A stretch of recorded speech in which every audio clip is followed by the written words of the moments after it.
Nope. Where is it? All right, let's check to make sure this is working. Okay, there we go.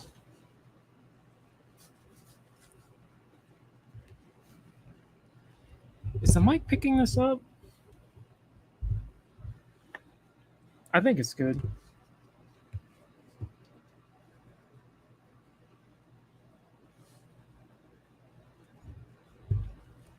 Yeah, it sounds fine now. Hey, Alchemist, what's going on? Sorry, just getting this set up real quick, sir.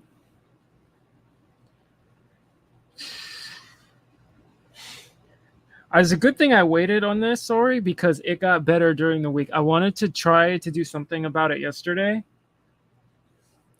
but I had a headache yesterday, so I didn't want to do it. I gotta really.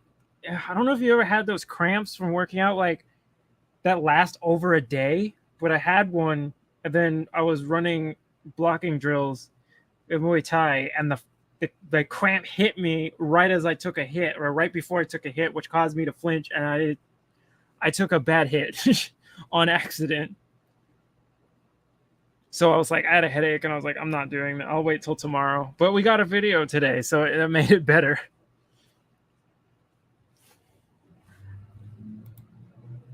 The Twitter exchange was the most exciting thing over the weekend. Yeah, nothing happened really. Matt Walsh just proved our point about white conservatives being the most fragile people out there. Yeah, because like as you saw with Maj's response, of course, Matt lies about Maj saying he had no way, he didn't refute anything he said, which as soon as I heard that part, I was like, that's the dead giveaway. Oh shit, my friend hit me up. Sorry. So I was like, that was a dead giveaway because I was like, Maj never just talks shit and doesn't elaborate. He doesn't do that. So immediately I was like, you're lying. Because I look it up and Maj had a reading list. He had like 4 videos. He made tons of rebuttals. He made tons of points. And I'm just like, no, that he's lying. Right. So because when I originally saw this tweet from Matt, I'm like, what is the purpose of this? Right. That's always the first thing I ask myself about everything. I was like, who is this for? What is the purpose of this? Is this because he's trying to act like he's just saying, oh, here's this. Oh, look, I was reading this book and I just found this interesting thing about history. Just didn't know it, thought I'd share. Or is he saying this in response to something? And if so, what is it in response to and why? And that's the question. Also, I'll start with the tweet. So, because he had some stuff in there where he had some straight up dog whistles that were pretty undeniable. I was like, I know you can have some, plausible deniability with some of them, but that one, there was one in there that was like, okay, I see what you're saying. Because this was the tweet.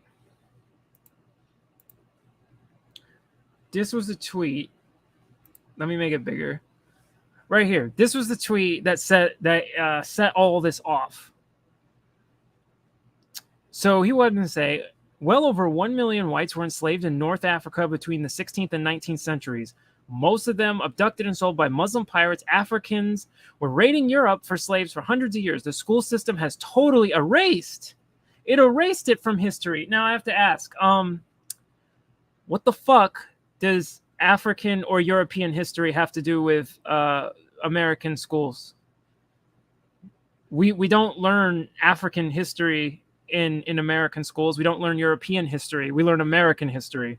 So what do you mean the school system erased this? Erased what? Something they shouldn't even be teaching in general?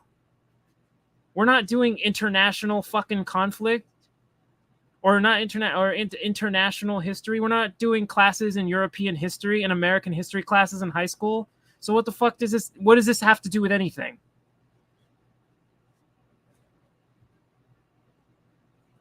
So I'm like, so we've already started out with a false comparison and a victimhood narrative. Right? Not even pointing out, and I'll show you in the video, he cuts out tons of parts of, Black history that kind of, argues against a lot of what he was saying. Not that everything he was saying it was inaccurate. Because nobody ever argued white people were not enslaved by, like, the Arab slave trade and all that. Nobody ever argued that. Of course, in his video, do you think he brought up, like, American history that's not talked about, like the Mafa and stuff like that? No. So let me get the video and I'll show you where he completely, this is why I was like, wow, he just fucking smeared Maj. Like, that was fucking dirty. And I hope, I know he won't do it because Con Inc. is terrified of having certain people on. I hope, because I know he's open to going on any show who challenges him. So, do you think? Let me go here. Do you think maybe we're gonna see Maj on one of these or on Matt's show, or no? Is he just gonna smear him as somebody who didn't address what he said and just leave it at that? I think we know the answer to that question, because this is how Con Inc. operates.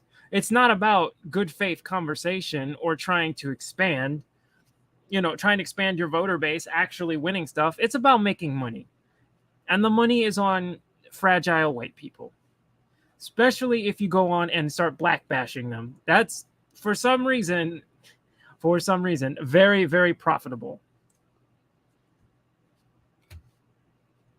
But when you point it out, you get attacked as the bad guy, which tends to be what happens. Right? Because like I said, nobody is like attacking. Nobody, like, or what sorry.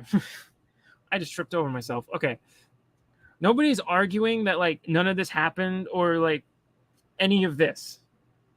He's using this in response to other groups of people, trying to get them to quiet down, even though these incidents have no relevance really to what's going on in America, especially today. Over the weekend, I finished the book Skeletons on the Sahara. It tells the story of James Riley, captain of the merchant ship Commerce, which shipwrecked off the coast of North Africa in 1815. Riley, along with his entire crew, found themselves stranded in the vast Saharan desert, where they began to die from thirst and exposure almost immediately. That was only the beginning of their troubles, of course. The men were soon seized and enslaved by a band of desert nomads. And from that point, the crew was split off in different directions as each man was sold and traded from one nomad to the next.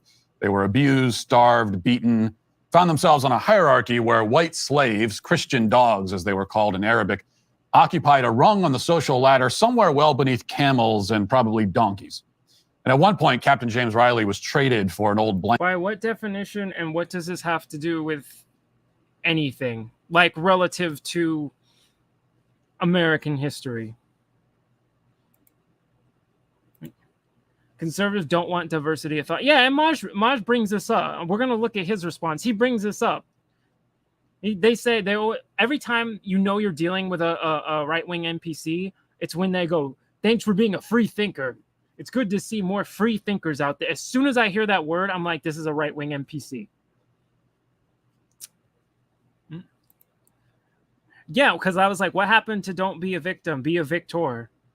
Remember, none of these people on Daily Wire none of them are going to go like, yo, the Holocaust happened. Would you just, like, take it in stride? It's over. Get over it. Right? Jews never recovered their population from that event. Do you think anybody here will go tell Ben Shapiro to just don't be a victim, get over it? It happened. Move on. We need to move on, move forward with history. Do you think anyone would say that at Daily Wire in response to him? I doubt it, because I don't see anybody on the right ever doing that. Right? Because he's going to bring up about, what, 1 million white people caught up in the Europeans caught up in the Atlantic slave trade.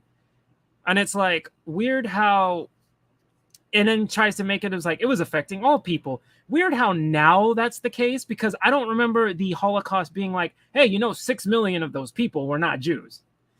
We tend to not say that. We tend to say they exterminated 6 million Jews. But then, like I said, Atlantic slave trade, we don't even have accurate numbers. It can be anywhere from like right now 10 to all the way up to as high as 20 million African slaves dead. But now it's all of us. Now it's all of us. Ain't that funny how that always changes?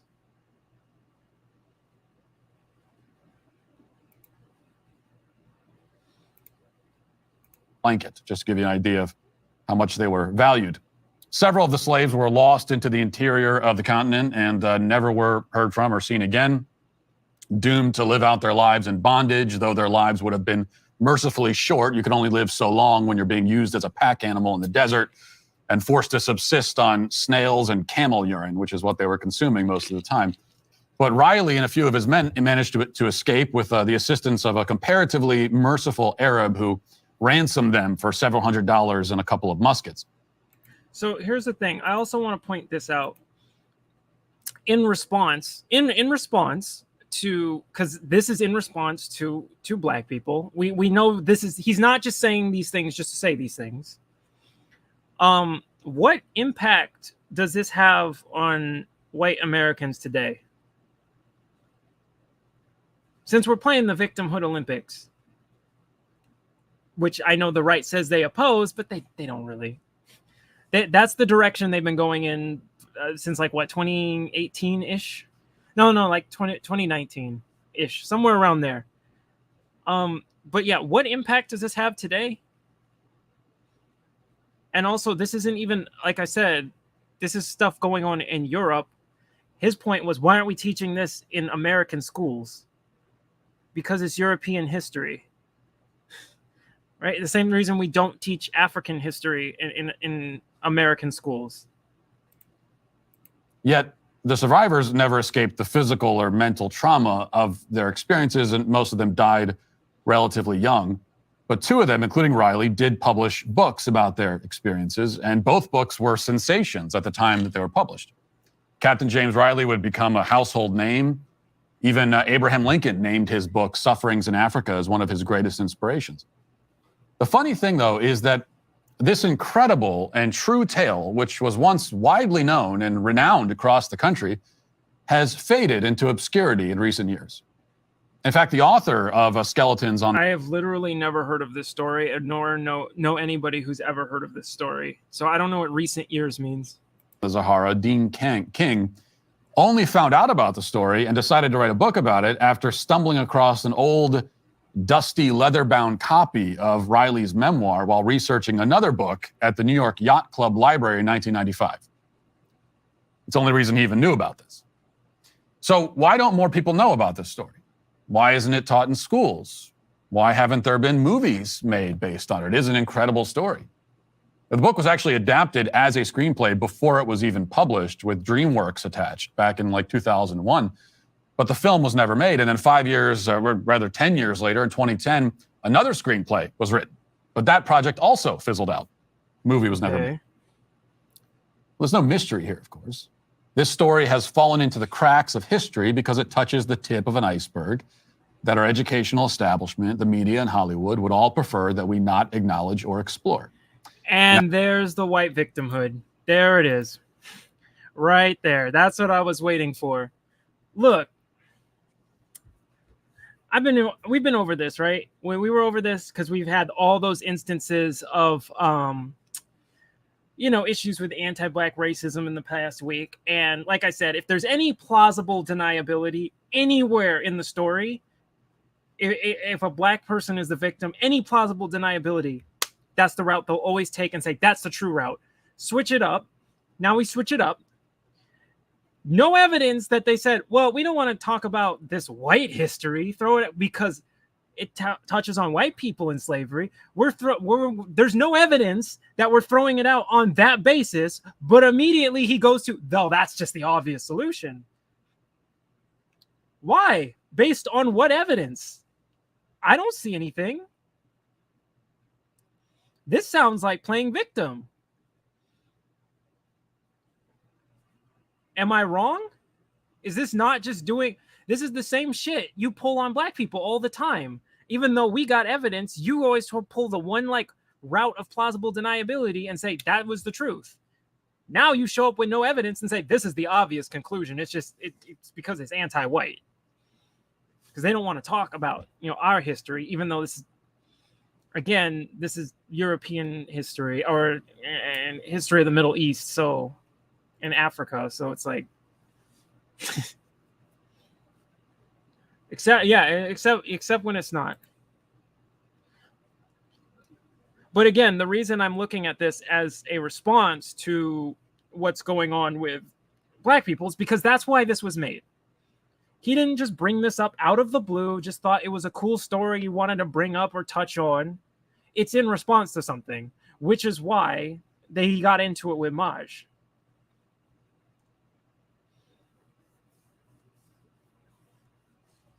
That's why he keeps going an inconvenient truth. And he keeps saying things like other inconvenient actual history. And it's like, what in response to what and who and what situation are you responding to that you felt you need to bring this up? That would be the subject of white slaves in Africa. Riley and his men were not the only ones. Yeah, because that's African history. Of course, we're not going to talk about that shit in fucking American schools. The fuck? By a long shot. In fact, over the course of a few centuries, well over 1 million white people were enslaved in Northern Africa. 1 million. We don't talk about the African slave trade either. Like in American history classes, we don't talk about the African slave trade at all. We never learned that because that's fucking African history. Oh my God. Okay. Some of them detained and enslaved after being shipwrecked, but the vast majority were abducted right off of ships still at sea or from coastal European communities by Muslim raiders who carried them back to Africa to be sold, traded, or ransomed. In some cases, entire communities, coastal European communities, were ransacked. Hundreds of people captured at one time. The United States fought a whole war, a series of them, the Barbary Wars, to put a stop to this practice. There's the patting themselves on the back. Right? There's that classic, we gotta pat ourselves on the back. I was like, I don't think that's necessarily a good look for the Civil War, but okay. Reason, though, that school curricula tends to skip over that conflict, going from, the Revolutionary War to the War of 1812 to the Civil War, hop, skipping, and jumping over some of these more uncomfortable and troublesome episodes. There's a concerted effort in our society to erase, ignore, and cover up not just the story of white slaves in Africa, but almost the entire global history of slavery in... Do you have any evidence of this? Zero evidence. Right? Like I said, when the roles are reversed, the one outcome that's not the outcome they want, that has to be it, even though they have no evidence for it. Switch it up, and now it's, I don't need evidence. This is clearly it. Like I said, based on what? Again, that sounds like African history. That sounds like Arab history. What the fuck does that have to do in American schools? What evidence do you have that there's some kind of conspiracy to cover this shit up? Because I already know, I can hear the white ignorant say, your history is taught. Black history is not fucking taught. Black history was never actually taught. It was bastardized in the school system. It's completely manipulated and cut up. Which is why, like I said, if you check it like white ignorants who like to quote like Malcolm and King, and you ask them to elaborate on certain things that they like to quote from them, they don't know what they're talking about because they've just been trained. Right? Again, America took part in a genocide against black people, and that shit is not talked about at all. And that's actual American history. America took part in the Black Holocaust, and we don't even talk about it. Like I said, you know how pissed I was? I didn't even know what it was until a couple years ago. You know how pissed I was when I found that out? When I learned about that? That's just crazy, bro. Like, again, there's so much shit we don't go over. And that's actual American history, not shit that's happening in Africa that's fucking irrelevant to Americans. General. The impression that we're supposed to have is that the transatlantic slave trade, white Westerners enslaving Africans, which was actually only a small piece of the transatlantic slave trade, but that's the only form of slavery that ever existed. That's the impression we're supposed to have. Nobody said this. Nobody thinks this. Everybody, but this is, like I said, the point is minimizing. This is the point of this, is to minimize the suffering of another group of people. Like I said, he's not bringing this up out of good faith to go, look what I learned. This is a cool thing I learned. He's doing this. This is a targeted thing. But I guarantee you, if anyone calls them on that specifically, like as I said, we'll see Maj do, it's going to jump back to that plausible deniability. Black Africans were the victims, white Americans and Europeans were the villains. End of story. No and this is indeed what many people believe, because that is what our culture wants them to believe. Complete straw man. That's this point was driven home when I posted a thread about the true history of slavery to Twitter on Saturday. Thinking about all these issues, after having just finished the book, I posted this. This is what I said. Well over 1 million whites were... Hold up.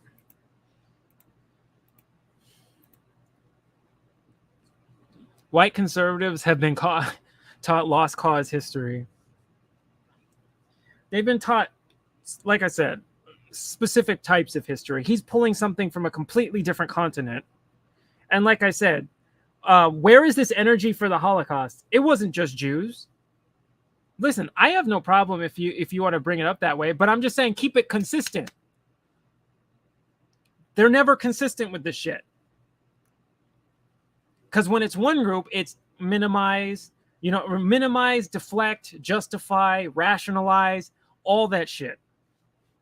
Right? There's no good faith effort to actually listen.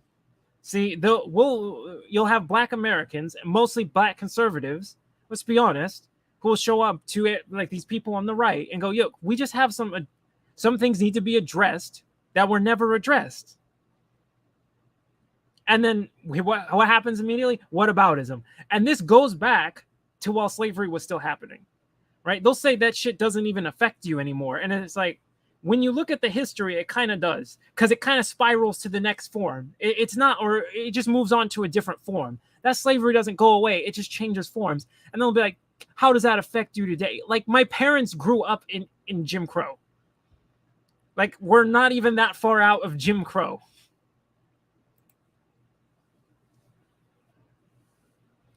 There is even history of corporations and government abusing white people in America that isn't taught. Exactly, right? Because like I said, this is targeted. This is basically to say, would you guys just shut up and stop playing victim? Because that's the purpose of this. That's what this is for. It's to be like, nigga, shut up. We don't care.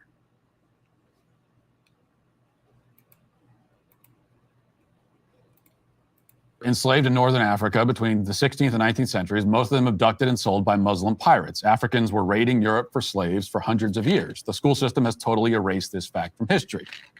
Continuing. Of course, white people were enslaved in other parts of Africa too, and across the world for centuries, including in North America, where white servants, quote unquote, were shipped to the colonies by the thousands.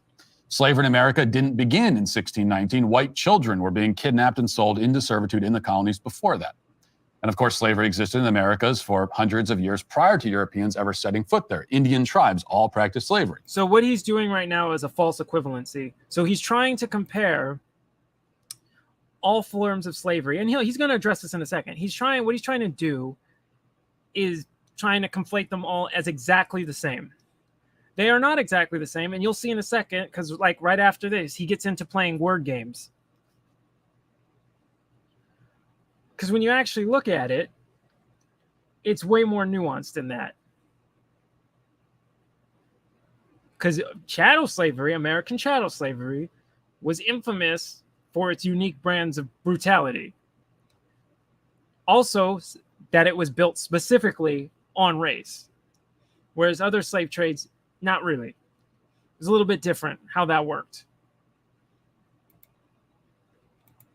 Slavery persisted in non-Western countries long after it had been abolished in the West. Slavery was an accepted institution in Africa and Asia for millennia, and it seems to have never occurred to any of these societies that there might have been something wrong with the practice. Okay, so I'm assuming what he's trying to say is that it was the white countries that realized there was something wrong with the practice first, because that's not true, because Haiti did it. Haiti abolished, like in terms of modern slavery, yeah, Haiti abolished it first, but we're never taught that. Because we're always taught it was Britain that did it, which is not true. And of course, the African slave trade was mostly furnished by Africans capturing other Africans and selling them into bondage. Not exactly. So essentially what happens was what happened was the tribes would go to war. The losing tribe would be put into indentured servitude for a set amount of time, then released. Under that criteria, the slaves still had some level of legal rights. Like they weren't considered less than human, nor not even human, just property. That was something with chattel slavery, where it's like you can do whatever you want with them. It doesn't matter. They're property. They're not human. That wasn't happening there. Okay. African slave trade was abolished by the West, not by Africa. Slavery remained legal in no, it was okay. Hang on. Let me parts see of this. Africa well into the 20th century.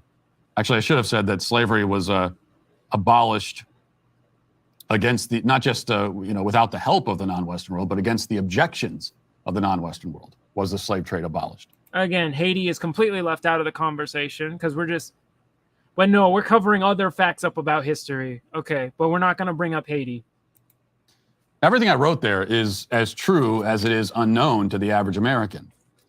But predictably, the outrage mob has been screaming at me for the past 2 days because of this, calling me a Nazi, accusing me of excusing or justifying or minimizing the enslavement of black people. That is exactly the purpose of you doing that. Because why were you doing this? That's my question. Why did you decide to bring this up and frame it the way you did? Because you're trying to minimize. You're trying to play victim now. You're trying to do we're the real victims, because that's his thing, right? That's been Matt's thing for like the past couple of years. Is how do I phrase this as white people are the real victims? He'll criticize black people for knocking someone upside the head for calling them the hard R multiple times, and then going, really, you're gonna assault someone over a word, but then cry because someone said Karen, saying that's an anti-white racial slur, which it's not, because everyone uses Karen against black women as well if they're being Karens.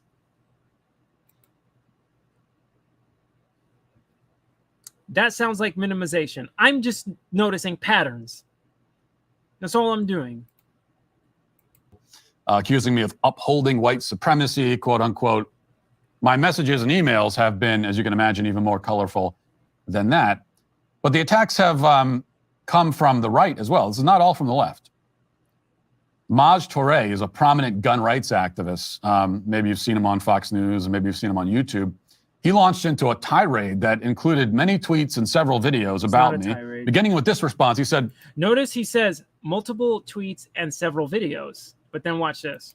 Dumb, reductive, and horrible attempt at justifying the transatlantic slave trade take here. Conservatives love going full retard and damaging any inroads into black communities with these kind of takes. I just big up dude for the What is a Woman film, and then this. Yes, how dare I say something he disagrees with after he just said he likes my movie. Was that what he was saying, bro? Was he saying you owe him? Come on now. That's, again, playing victim. Known that his endorsement of my film puts me in debt to him for life. I didn't realize Didn't say that. Others on the right agreed with him, including Aja Smith, who's a GOP congressional candidate, who tweeted, Maj was correct for calling him out. Far too long, folks are silent when they see and hear a wrong. That's why we're in this disinformation that we're in. Now, despite my urging, I could not get Smith to explain what part of my statement was disinformation. Most of the people angry at me for talking about this issue could not even begin to explain, didn't try to explain how or why I'm wrong. Are you sure about that? Now, here's where he starts lying. because notice how he said Maj had videos and tweets. Why did he only pull one? Because anyone who knows Maj knows he doesn't just talk shit. He can back up what he fucking says. So of course I'm like, all right, let's go see how much Maj has said since then. And no, he didn't not disprove you. He was pointing out what I was pointing out is what was the point of this? And look, okay, let me pull it up. I got multiple, so give me a sec. Let me find this.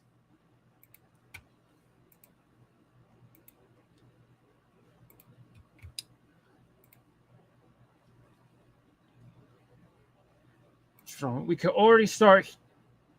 I want to address something real quick. Matt Walsh, conservative guy, really loved his movie, What is a Woman? I agree with him on some of those areas. He made a tweet about race and slavery and, things of that nature. Now, I want to be clear on my position and how I took what he tweeted, as well as I got some books out here just in case somebody may be foolish enough to assume that maybe I don't know what I'm talking about, right? A lot of times what happens is, a lot of conservatives will utilize the race card, even though they say they don't want to be, it shouldn't be about race. They'll say selective color blindness. That's what I've called it. Well, into essence, the tweet was saying, white people were impacted by slavery as well.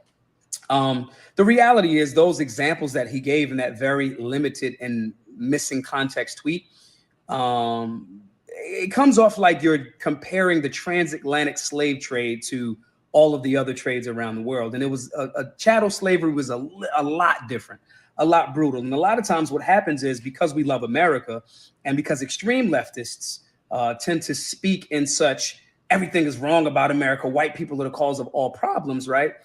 We respond in an overcorrection. And that's not really a correction. That's imbalance on the other side. And so in that tweet, I said it was reductive. It was a dumb take. And I'm used to conservatives, especially, more so-called hardcore conservatives that are tired of being attacked. And a lot of times it's white dudes, right? Because extreme leftists make it white dudes seem like they're the problem all the time. They overcorrect. And that tweet was void of a lot of context. And a lot of people I'm noticing are taking that and running it as like, yeah, we had it rough too. There's a difference between feudalism. There's a difference between indentured servitude. And there's a difference between chattel slavery. That's the reality. And so I want to show you all a few books real quick, just in case people got it a little twisted. All right, so there we already go. One. We can go through the. Actually, no, we'll go through the books too. Our good brother, Chancellor Williams, that wrote the Destruction of Black Civilization, spoke about how the Arab civilization started the slave trade that went into America, so forth, in Europe, and then those guys picked it up later. America and the Middle East from 1776 to the present. You should read that. You should read Capitalism and Slavery by Eric Williams. That deals with factual, provable things of how there was an economic base built off of slavery in America. So when people say things like, oh, well, America ended slavery, first of all, emancipate does not mean end slavery. It means transfer of ownership. But nonetheless. Yeah, and also left out, part of it's like a little bit different, especially in the context of American history, because I know the right doesn't like to hear black people kind of built this country into the powerhouse it was. I know they don't like to hear that, but a lot of people who are pointing that out and had tons of books that go over that history. I saw Sonny Johnson, that happened to her, because you like I said, you tell some of these white ignorants, look, we have the receipts. We have black authors, black historians that can talk about all of this. Where are they on Con Inc. to actually have an honest discussion about this issues? They don't have it because they're just trying to sell the white victimhood complex. That's all they care about. And I that's the hustle. They're trying to get that money. So it's like, okay. Problems in the history of modern Africa. I put this in here because a lot of folks will say, well, just because you think that Africa got it right. No, it hasn't been right. And to be perfectly honest, a lot of that right. Some of it was self-inflicted. A lot of it wasn't. Okay. History of the modern Middle East. And I also want to bring up a few more books because I want people that think that, oh, America's perfect, and they'll compare like Irish things to American, chattel slavery and things like that. There was an economic base created off of black people, and there was different suffering that happened outside of just slavery into Jim Crow even further. Medical Apartheid's a great book that I have that on my list. I gotta read that. Yeah, exactly. I mean, like I said, even the thought of slavery being abolished in America, you had the South going, "Oh no, our economy, help!" It's like, kind of sounds like your economy is built on black people. If the thought of them gaining their freedom makes you go, "Oh no, our whole economy," kind of seems like black people powered your whole economy. I'm just saying. exposes that. Black Hands White House. Black Men Built the Capitol. Again, these are historical references that anyone can check into to see the hands that built the Capitol building, and parts of DC. Shouts to Benjamin Banneker. Modern Africa, Social and Political History. The Black Holocaust, dealing with the Mafa, right? The United States and the transatlantic slave trade, 1776 to 1867. Got some great stuff by Walter E. Williams, Race and Economics, right? Have the Color of Law by Richard Rothstein, which is our Jewish brother, that used about how there was systemic approaches to making sure that black people were kept out of certain areas. That is a systemic issue written by a white dude. And then Acres of Skin. This is human experiments in Holmesburg prison that happened up until very recently. Holmesburg is not too far in my city where I live. So I just want to give you guys a quick little breakdown of the information that some of you should study. And of course, it doesn't end there. Well, there we go. Saying he's not trying to refute his point. He already has one video.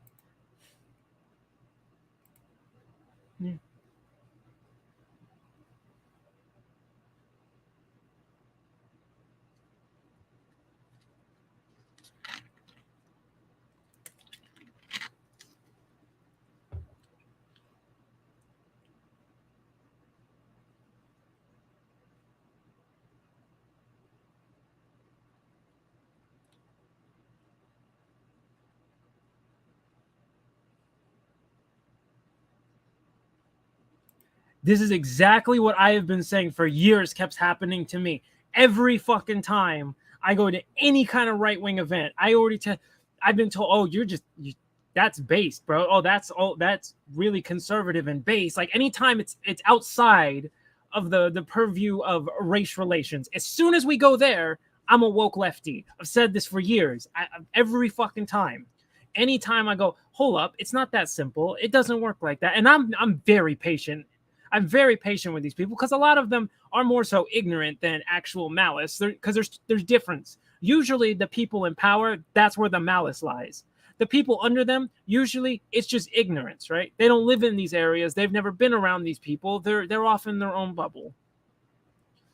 And I'm like, how are you gonna say we're dumb for not voting for Republicans, but if we bring up our issues, you're gonna go, that's some woke lefty shit. That's literally telling black people to vote for, if you want your issues addressed, go vote for them. They're not gonna address their issues because they just grandstand. They're just full of shit.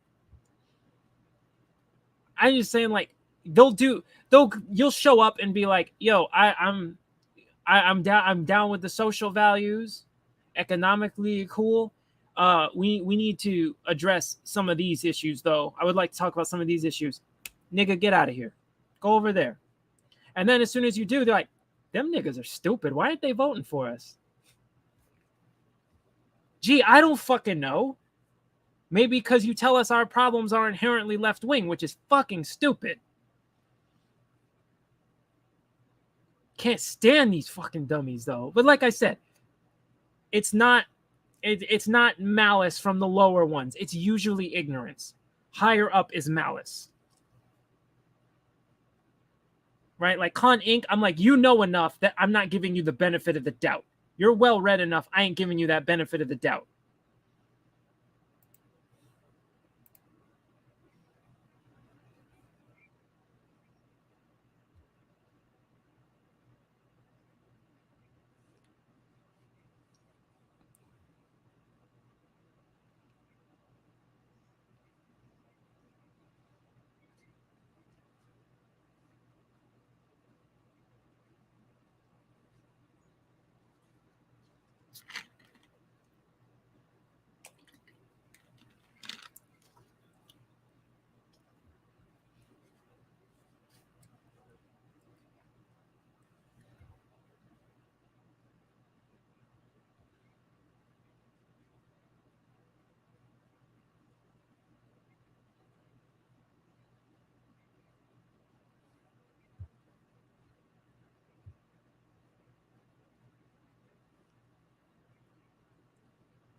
See, 100%. This is the problem.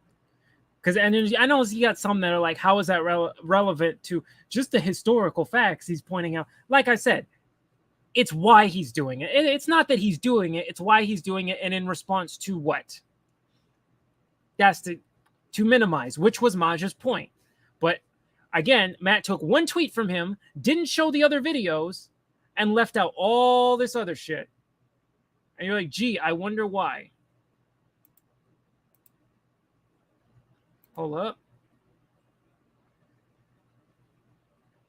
Change. Where to go?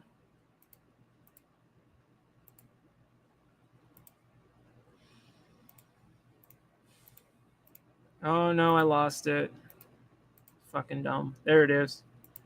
Okay, third video.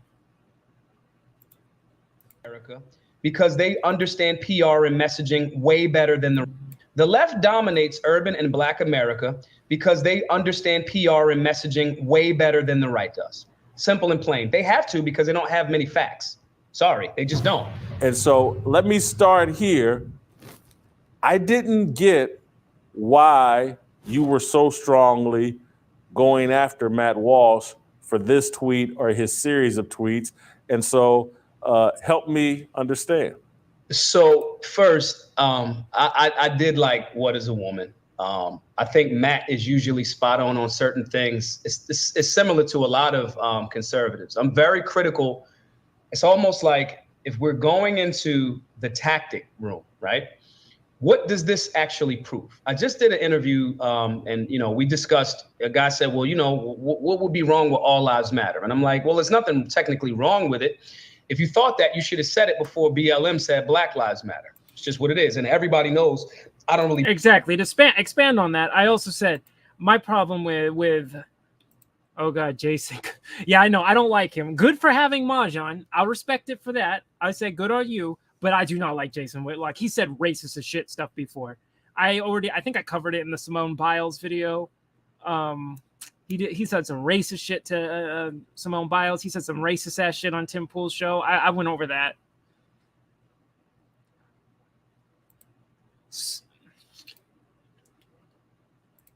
Hold on. I thought that you should have said it before BLM said Black Lives. I lost my train of thought for a second. I was like, yeah, see, my problem with All Lives Matter isn't the phrase itself. I said it is not applied evenly and fairly, which tells me there is a negative racial bias towards one group of people because the hostility comes from Black Lives Matter. That's the phrase that triggers everybody into a fucking meltdown. I've said this before. Remember? Stop Asian hate. Where is the right to go? We need to stop all hate. Let's stop all hate. Right? Jewish lives matter. The right was like, yeah, we need to stop these Jewish hate crimes. And they'll be like, stand with Israel over what's going on in fucking Palestine. I didn't hear him going, again, all lives matter. Right? What did I do in the video with forgot her name, the rep from, I believe, was it Illinois? When she said overturning of Roe v. Wade was a victory for white life. And you saw the dumbass crowd cheer. And I'm like, that sounds like a victory for all life. So now we're cheering. But then as soon as you say Black life, it's like, hang on, all lives. What is it? Why do you do this every single time? Just as we saw, again, another example we just saw with Matt Walsh. Now he tries to equate all slavery as the same, and it was a universal thing. We're talking about specifically the issues of chattel slavery and then all the issues that came after that, and that led us to where we are today, where there's still suffering. There are still issues. There's still systemic issues and suffering to Black psyche in today's age. And what does he do? Well, all nations took part in it. Now we're back to that. Well, it was everybody. It changes up. Whenever it's Black people, we can't be focused. Then it has to change up and go, what about everybody? And this goes back to literal slave times. This goes back. Andrew Johnson. You can go read some of the original arguments against reparations from the Democrats. This was after Lincoln died. And so we had Andrew Johnson take over. And he literally, when the Republicans, back when they were actually pro-Black and they were fighting to get not just reparations for slaves, but they said, yo, all Black Americans need to get it, even if you weren't enslaved, because shit was still going on. Andrew Johnson, literally this man argued, well, I think it's unfair to make a law that would exclude one group of people. So I feel like, white people would have to get it too, or otherwise it's not equal. This is like literally a year out of slavery. He's arguing this. Nothing has fucking changed. And he ignores the fact that, well, he didn't ignore, he knew that Lincoln already gave white people reparations in 1862. So that's what he means by that. This shit just, black people, we gotta switch to making it a race neutral. Any other group, now we can focus on that group. Now, Maj kind of says it's a overcorrection relative to what people on the left are saying. I actually disagree as far as the people in positions of power. I think they know exactly what they're fucking doing. Matter. It's just what it is. And everybody knows I don't really bang with BLM as an organization, but the phrase and the reductive component. And let me be clear. If we're trying to make inroads into Black communities, these types of takes that have nothing to do with anything, kind of like just gives extreme leftists more of a tool to utilize against us. And what I mean by that is, if I'm a person in the middle, let's say I'm a Democrat and I'm not the extreme lefty, I think a lot of these guys are making moves that are reactionary to what extreme lefties do. That doesn't advance conservative movements to people that may be in the middle in a democratic city. Yes, the reaction movement, there's definitely a reaction movement from the ignorant people, not from the higher ups. They know exactly what they're doing. They make it very clear, yo, nigga, this ain't your party. Get out of here. They're like, if you want to vote for us, you can vote for us, but you're going to shut up and you're just going to stay quiet and sit in the back. Right? You can come to the front, but you're going to say certain things, right? You want to act like Candace? All right, you can. All right, nigga, you can come to the front. As soon as you start talking like that, deviate from that, get out of here. You can go fuck with the Democrats.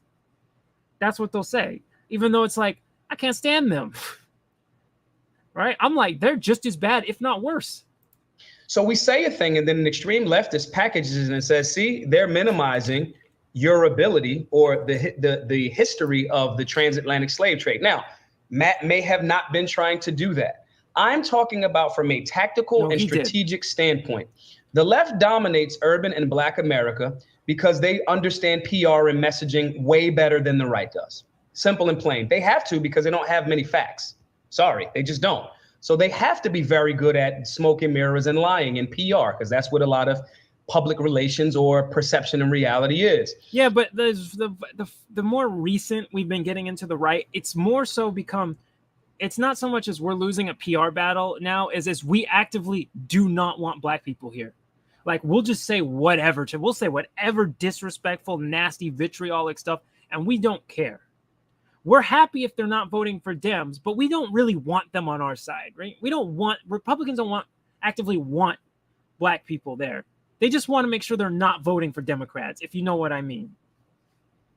Because they have done nothing to make any kind of offer or to be even give us a baseline of respect coming in. You speak up for yourself, they throw you out immediately, right? And like I said, it is not even that hard because, like I said,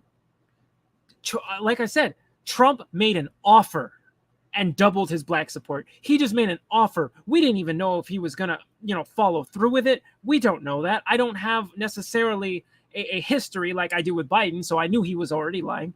I don't necessarily have a history, a political history. I can look back on Trump to see, is he going to do this or is he bullshitting? I don't know, but he just made an offer and doubled Black support. And a lot of people are like, yeah, but it's still like not even that much. But I was like, but if you compound on that and you keep nailing at that, it will go up and up and up. Right?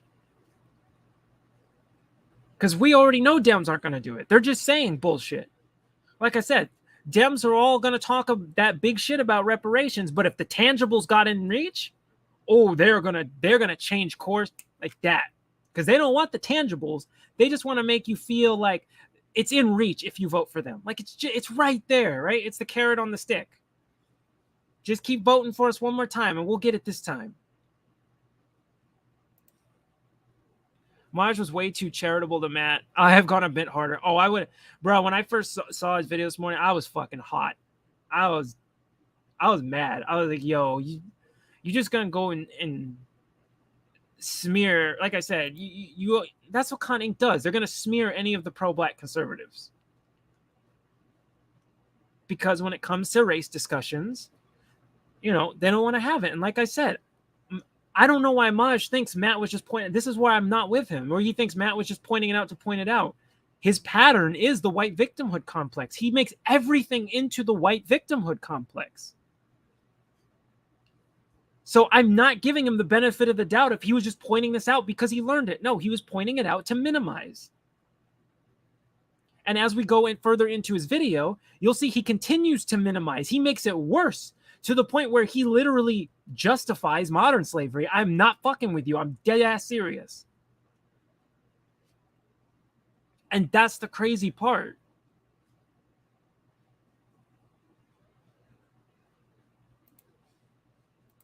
This, and I think maybe Matt's following maybe took it a little too, they got a little sensitive about it. But nah, bro, they're straight up racist. I'm familiar with his following. They are straight up racists. It's always one step in the right direction with a lot of conservatives.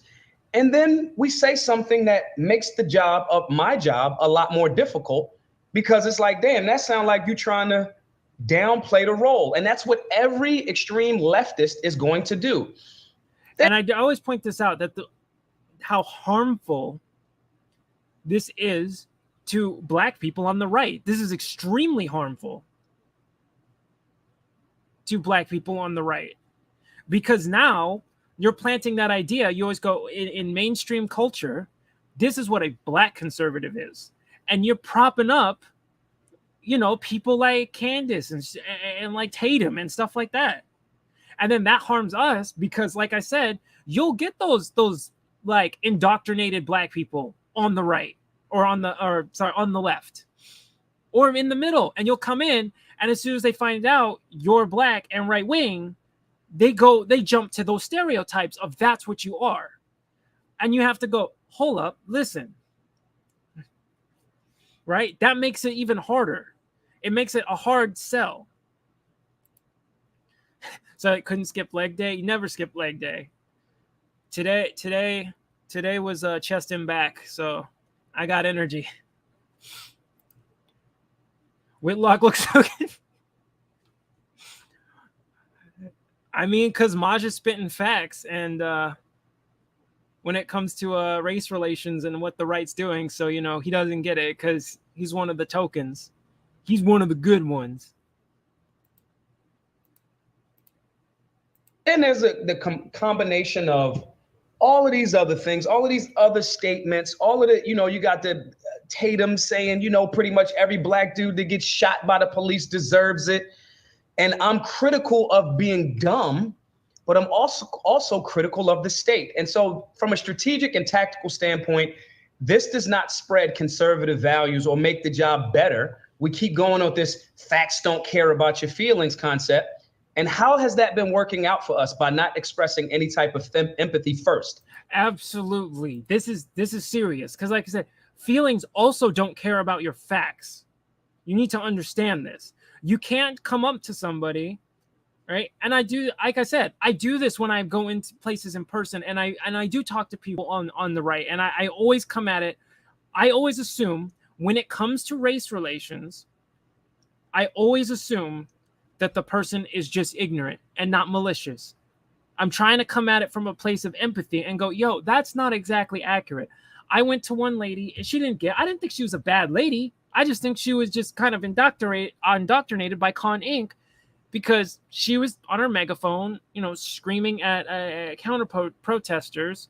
It was at a Trump thing, I think like 3 or 4 years ago, all lives matter. And I was just like, yo, I just sat down and chat with her for a bit, and I was like, do you think that, like maybe that that can come off as, dismissive? She's like, no, this is being more inclusive. And I'm like, yeah, but I get what you're trying to say, but why aren't you saying this in regards to, like, I'm not hearing this in regards to other groups of people.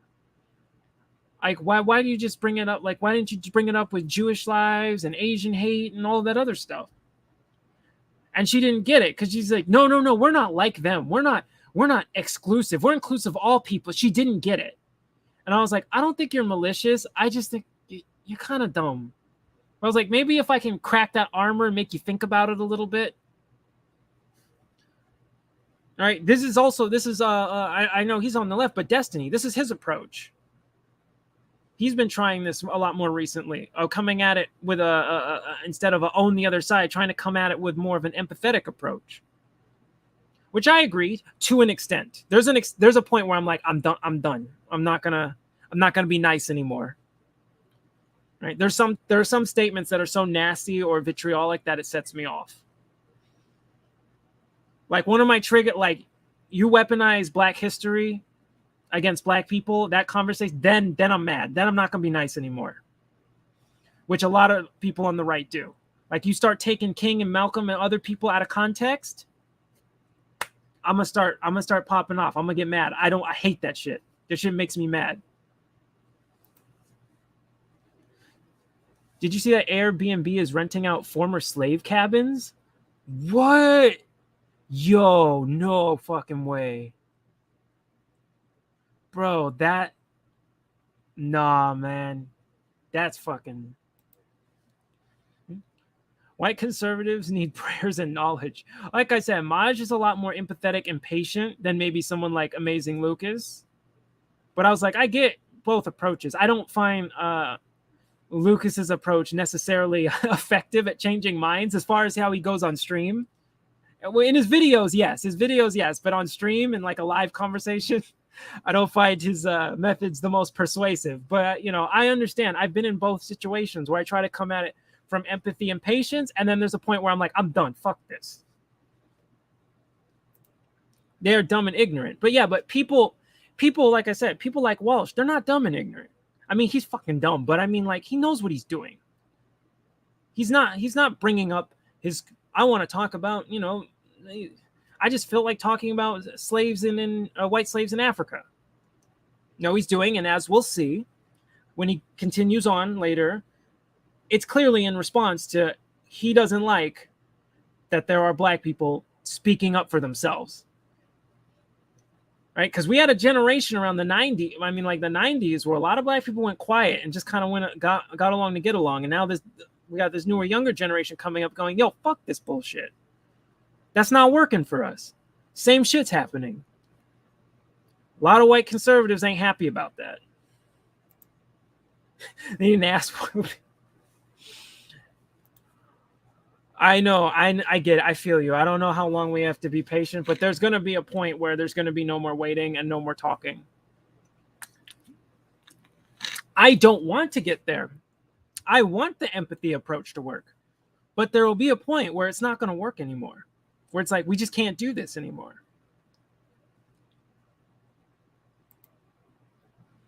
How would you deal with the conservatives? Think they need real talk? I mean, I've talked to them. I knew some. I've converted some. Made them go, oh shit, I didn't see that angle, right?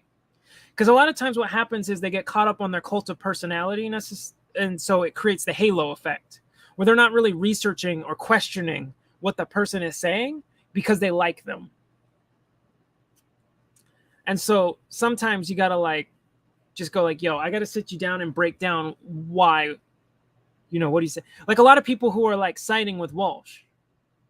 Do you think they know the reason he's doing that segment? Like honestly know the reason he's just putting that out there? Do you think that, I think a lot of them are just doing it because he's like, oh, he just wants to talk about a real history that's not really talked about.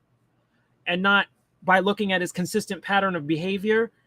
This is to play we're the real victims card and or the Negro be quiet, stop complaining, go along to get along. Because once you point out to those people who are in that cult of personality, yo, look how they're always vitriolic to one group. Look how they're always giving the benefit of the doubt to one group and not one group. Right? Why is that? As we just saw, right? He's going off about how there's a concerted effort to not teach that white people were slaves by the school system. They're in some kind of conspiracy, and that's the obvious answer. Based upon what evidence? What evidence did you show? Right? He had no evidence. But like I said, you switch it up to something like Sesame Place, there can be a pile of evidence it was racially motivated, and they're looking for any little plausible deniability and then go, that's what it was, right? Ben Shapiro did that.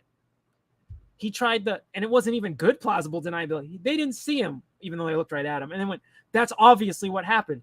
Based on what? But then when it's white people, it's racially motivated. No discussion. That has to be it. That's the only logical conclusion, because society's rigged against white people. And I'm like, I'm sorry. If you think that, I just think you're a fucking idiot. Patience and prayers. I have empathy for, Amala.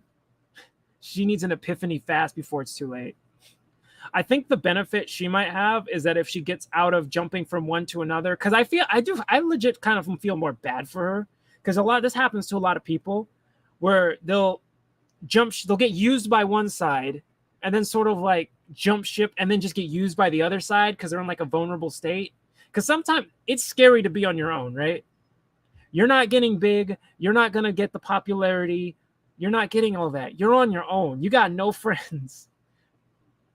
But the benefit of going to both sides like that, like she would have, is you're going to end up, if she ever gets out of that and tries to go more independent, starts thinking about these things a bit more, you're going to realize you're going to get a way more nuanced perspective, which is a benefit. Because like I said, I've seen some white conservatives who be considered right wing now who were on the left, but they still understand, like I said, some racial issues because they got that perspective. Because like I said, the left does know racial issues, but they exploit it. They misrepresent it. They tweak it. They twist it to exploit it. The right just doesn't want to talk about it. Example, I would say like Batia Sargon. She was like that. Because she was pointing out these things like why black people don't want to vote a Republican because they offer them nothing and they're toxic to them. So he's like, yeah, why would they vote for them?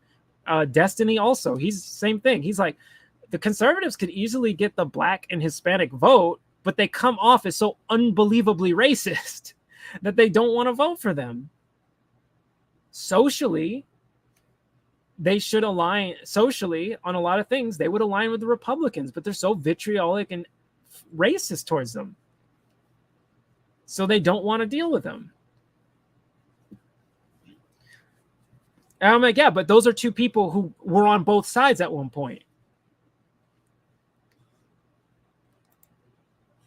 I don't have empathy for her. Recent immigrants aren't black people. Whoa. They shouldn't speak on our issue. Being ADOS is different. Oh, okay. I see what you mean. For a second, I'm like, whoa. You meant black. They're not black American. I get what you mean. Yeah, because black American and African American are different. I got no problem with that. Just like, if you want to cut in, at least understand the issue. Right? Because you have like the Pan-African types, right? You'll have like Umar Johnsons and stuff that they'll come in and I got no problem with them. Conservatives don't have any real politics. Well, yeah, neither really does the mainstream left. It's all just like me versus you.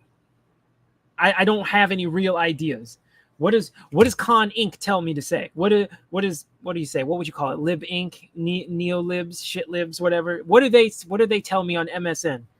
I'm just going to repeat that. Right? If I don't understand a policy position or anything, I'll just be like, look, I don't really know. Based on a cursory glance, I think maybe we should go this direction, but if there's something I don't know, let me know. I'll look into it more and maybe change my view. Plus, a lot of them believe in the bad press, so they look down on us. What do you mean they believe like the bad press? I mean the bad press they give to Black Americans, yeah, because it's profitable. The media does it too, right? Yeah, you got some black ignorance wilding. That's on the news. You got white ignorance wilding in a trailer park or some shit. You don't hear about it. It's not news. They don't want to highlight the white ignorance.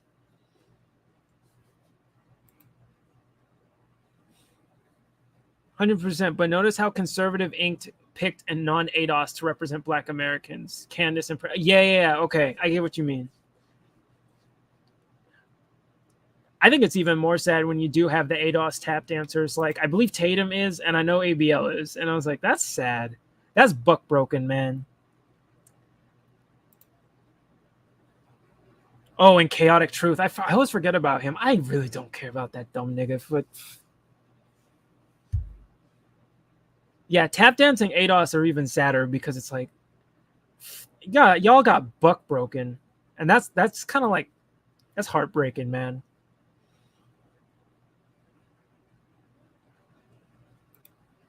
Tatum and ABL are dumb. Yeah, they just contradict themselves constantly.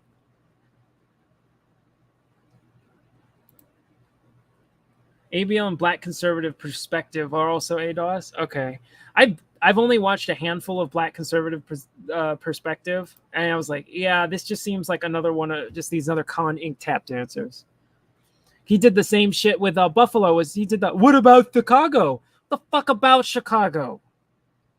Y'all don't do anything for it. You're not advocating for any policy to help Chicago. What the fuck you bringing it up for? That's the shit I can't stand. Tap dancing is a global phenomenon. I mean, yeah.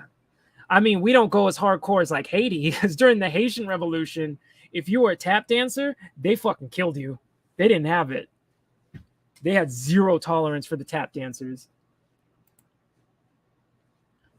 A lot of ADOS are anti-Black because they fell for the gaslighting and media lies about themselves. Well, yeah, because in the media, if you're constantly shown, if you're constantly portrayed one way, you know, like growing up, you're going to internalize that.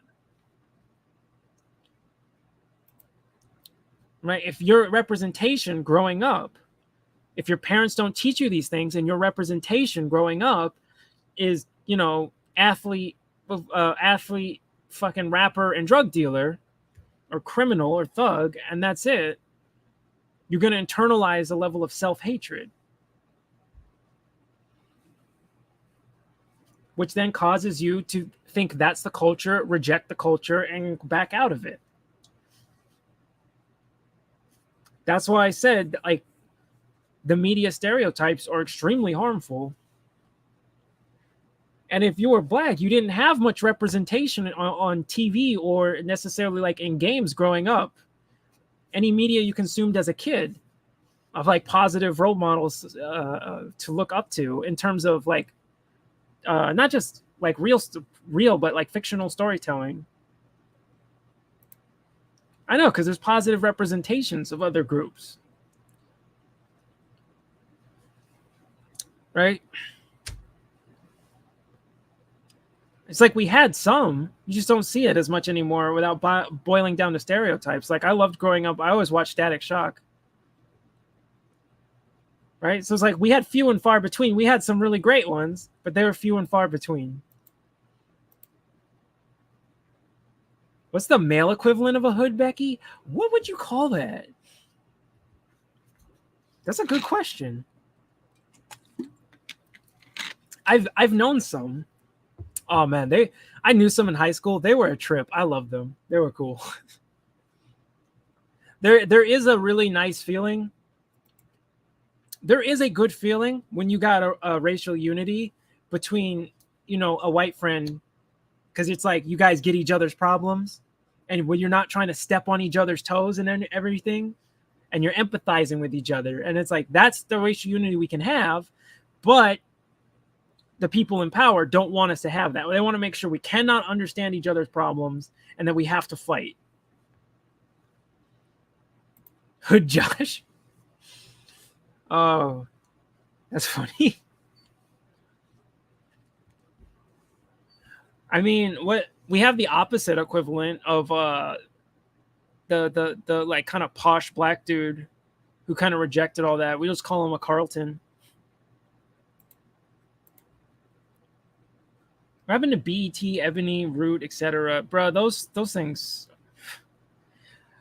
are fucking just falling apart.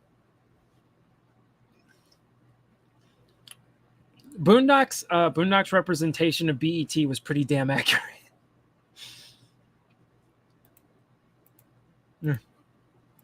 Empathy first. If a person hears something like that, and if a leftist gets in their ear and they say they don't care about you and your people or your lineage's struggle, they don't care about the fact that redlining is a thing that still impacts black communities right now. They don't care that school choice is partially not a thing because the state, they don't care. They'll utilize that as ammo. So that's kind of like what my pushback was. But I still think the movie was cool. I still think Matt has a glorious beard. And, you know, that's just that. Damn, Maj is way too nice. I mean, I give him that. He is respectful. That's why I like him. But I was like, he is way too nice to Matt. I can't be that nice to that dude.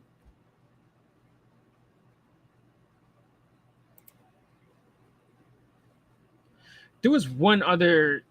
Where is it? Where is the other? He had one more video with Jason Whitlock, but I can't find it. Oh, here it is. Yeah, he had one other good one that I liked.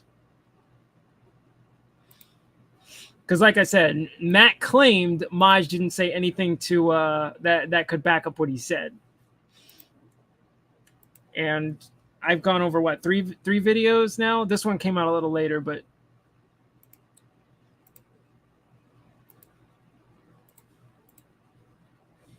where is it? This one.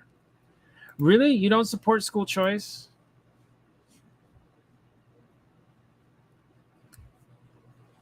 I'm for school choice. School choice saved me from ending up going down a very dark road. I was not a good kid. And the school I was going to end up going, the inner city school I was going to end up going to, was going to get me in way more trouble.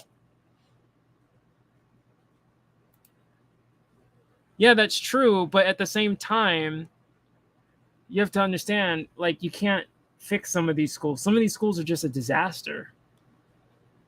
Because my mom was like, if you go to this school, you're going to end up in a gang. I'm not going to have you ending up in a fucking gang. We're getting you out of these schools.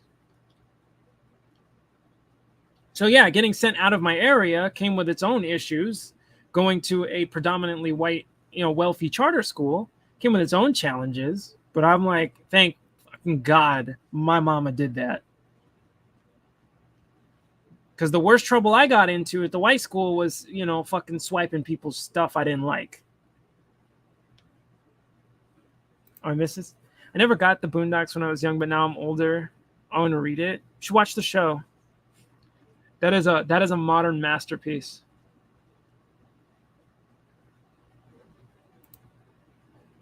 Yeah, I think children aren't best served in public schools. Like I said, I benefited from school choice. It was a good thing I didn't end up there because I would end up in a way worse place. It had its own challenges going out of my community. But like I said, overall, it was better because I got in a lot less trouble.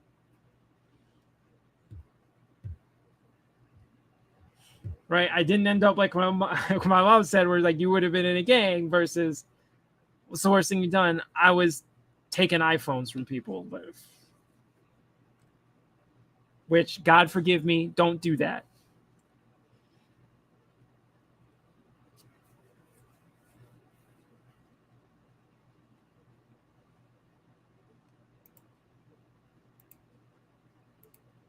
Here, there's one more. The reason why the Democrats are good at this is because they have no facts. I'm not saying that the things that Matt Walsh tweeted about slavery globally is incorrect. I want to be clear because that's why I went back and put the video out. I'm not saying that that's not the case. I'm saying, one, I don't live in any of those other countries. I'm saying I live in America. And if we want to expand this thing in America in a demographic that we know needs it the most, our strategy has to be better. He has Exactly. This is the point I made. Why is he saying, why are we covering up history that happened in other countries? Because, motherfucker, I live in America. I care about American history. And you're trying to play whataboutism by pointing to in a completely different country to justify, not justify, sorry, to be charitable, minimize the plight of Black America that still affects them to this day. Because that was the point I initially made when I started this video. I said, okay, you have some issues with white people being enslaved in Africa. How does that impact white Americans today? How are they impacted by the wrongs of that past? They don't, because they're just saying this to whataboutism. They don't actually. They don't actually care to look at it, because you can have a mountain of evidence on how, like I said, coming out of slavery, it didn't just slavery ended, poof, we're done, right? There was all sorts of, you had, like I said, you had mass killings, you had Jim Crow, you had all these other issues, you had the horrific police brutality that the state was getting away with, which then caused the formation of gangs that are still here to this day, that now they want to, like I said, vilify, but they don't want to discuss where the gangs came from, right? They want to change it to that's your culture, but they don't want to talk about the origin of certain gangs and what their purpose was when they started. They don't want Black people in the party. The Black people they want have to shed their culture and history. Yeah, they want to make sure, we're not talking about your history. Shut up. That's why I was saying, that's why I got so angry when I found out exactly what the Mafa was and how bad it was. I was mad that I was like, how did I make it to this age and not even know about this? And this is American history. That's the difference between what I'm saying, what Walsh is saying. This is actual American history. This is a genocide America took part in.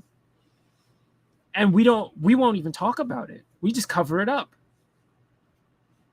We only focus on select areas of Black history to paint a certain narrative. That's why I said they cut Malcolm out of context. They cut King out of context. They'll make sure they don't go over certain parts of their readings. They don't want to talk about that. They won't talk about people like Marcus Garvey or anything like that.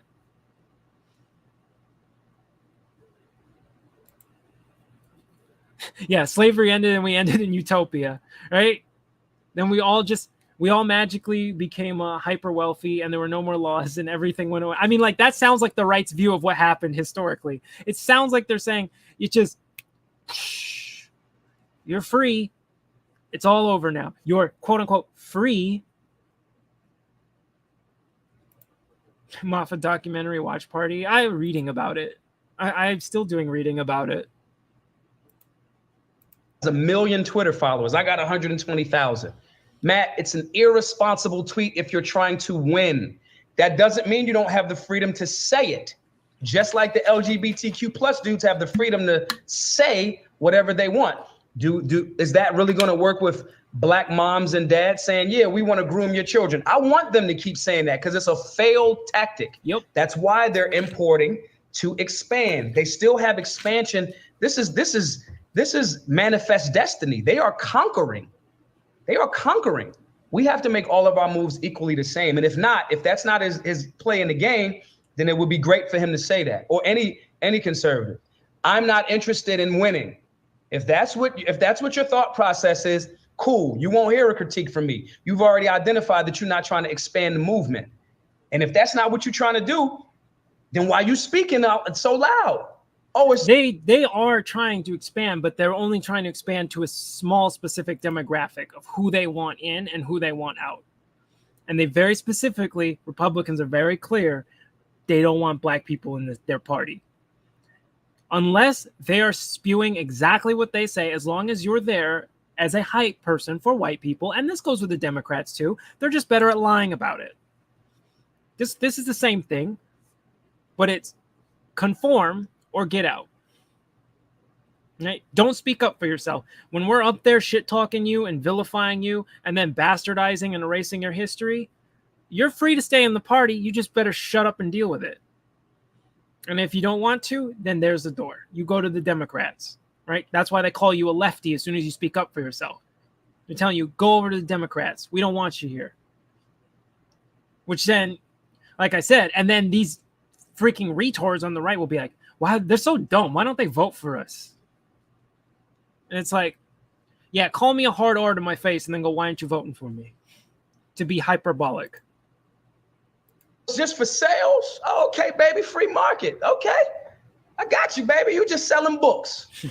Cool. Then we clear on what it is. But white people don't need to be inspired to speak up. That's the same type of thing that white liberals say about black people. They are grown people. If they read your book and they're inspired to say something and do something or whatever, then great. But they don't need you all day holding their hand because the white man is under attack. And someone has to lead them out of the darkness. That's the same thing that the damn white liberals do. Tell me where I'm wrong. Yeah, 100%. And that's become Walsh's thing. White victimhood.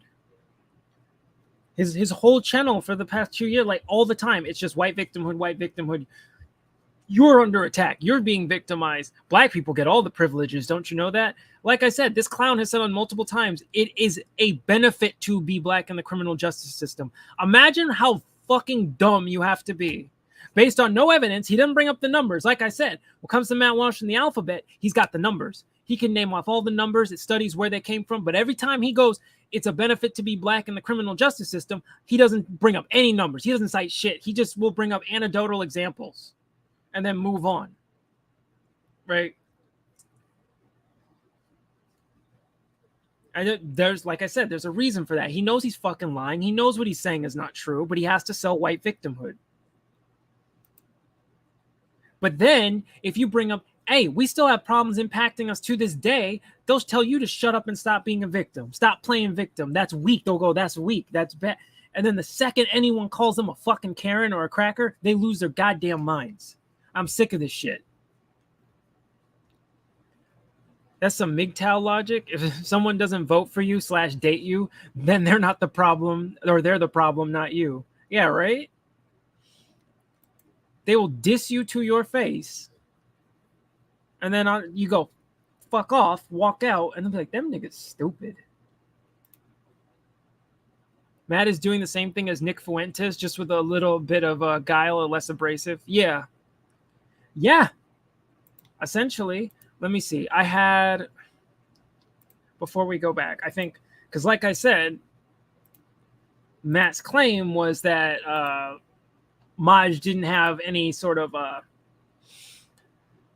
like I said, point in, contradicting or refuting him when I was like, I just showed y'all 3 videos. I showed you 5 videos, but 3 were before that. And then he had some tweets explaining himself too. But Matt cut that out. And like I said, this little fucking coward is not going to bring Maj on his show. I know he's not. Because like I said, Maj doesn't talk shit and is not able to back up his stuff. He backs up his shit, and he's always willing to go on anybody's show who will have him. But Con Inc. won't bring him on. Because Matt would get blown the fuck out by someone like Maj. It's the same reason Candace stays away from people who are hostile towards her. She doesn't debate lefties. She won't even debate conservatives that aren't on her side. Because these people don't know shit. They know they don't know shit, so they just want to sit there, and they'll pick on some of the dumb lefties, or the dumber conservatives. They'll pick on them because they're easy targets. All right, so let's see how this gets worse. There was at least one exception. Well-known Twitch streamer, to the extent that any Twitch streamer can be called well-known, Hassan Piker, tried to debunk at least one of the things that I said about slavery. Let's listen to that attempt. Matt Walsh. Well, over 1 million whites were enslaved in North Africa between the 16th and 19th centuries, most of them abducted and sold by Muslim pirates. Africans were raiding Europe for slaves for hundreds of years. The school system has totally erased this fact from history. First of all, the glories of Muslim pirates doing that was erased, probably because the Western world was embarrassed by the L that they held, most likely to the Ottoman Empire, most frequently to the Ottoman Empire, the sick man of Europe. Okay. Of course, white people were enslaved in other parts of Africa too, and across the world for centuries, including in North America, where white servants were shipped to the colonies by the thousands. Matt Walsh is doing the classic, chattel slavery is the same as indentured servitude. which of course, absolutely. This is the point I've brought up so many times, and that many historians have brought up, that chattel slavery was unique in its form of brutality and dehumanization. Right? Slavery is right. Slavery is like not a good thing in any context, but equating them all as exactly the same is completely that's illogical. That's a false equivalency, because he's trying to minimize black suffering in a way that still impacts black people to this day. His job is to try and minimize that. That's why he's bringing this up, right? And it doesn't matter what you think about Hassan. He was right there. I don't like Hassan at all. I don't care for him at all, but he's correct. Yeah, I agree. He is the epitome of privilege and a champagne socialist. But I'm just saying, in this case, he's right. It doesn't matter what you think about him. White people were slaves. Haven't you seen Pride and Prejudice? It's like, yeah, well, they bring it up, but they bring up white people being slaves in reference to Black Americans saying we want our problems addressed. That's minimizing. Because it falls apart as soon as you go, and how has the slavery of the past impacted white people today in this country?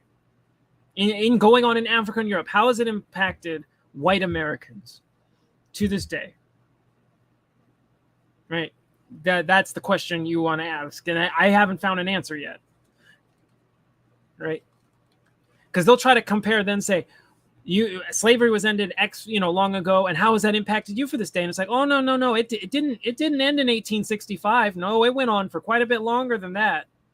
You're gonna forget we had a lot of other laws making sure black people stayed where they were on an economic totem pole. It didn't just end there, right? You want to get into the prison system? It didn't just end. It didn't just stop.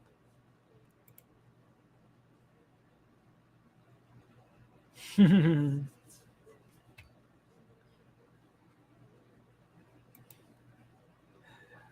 was funny. of course, it's not. Indentured servitude in and of itself is, of course, still completely unacceptable, obviously. But the main differences in that situation is that you can actually purchase your way. You can purchase your freedom. Not that it's like super likely or whatever, but you can do that where there was no purchase. As far as the Africa and many of the African nations would go, you eventually had a time frame in which you were released, and you did have a certain level of rights. You weren't seen as, hey, you're not even human. You're property, right? That wasn't happening. That wasn't what was happening there. That was different. That was something that was chattel slavery, right? Yeah, were there slave owners in Africa that treated their slaves like shit? Yes. Okay, and it's one of those things where it's like, okay, and. But I'll get to that in a of your second. freedom as a black slave, okay? Your child was immediately also seen as property, whereas indentured servitude doesn't work that way as well. And that's precisely why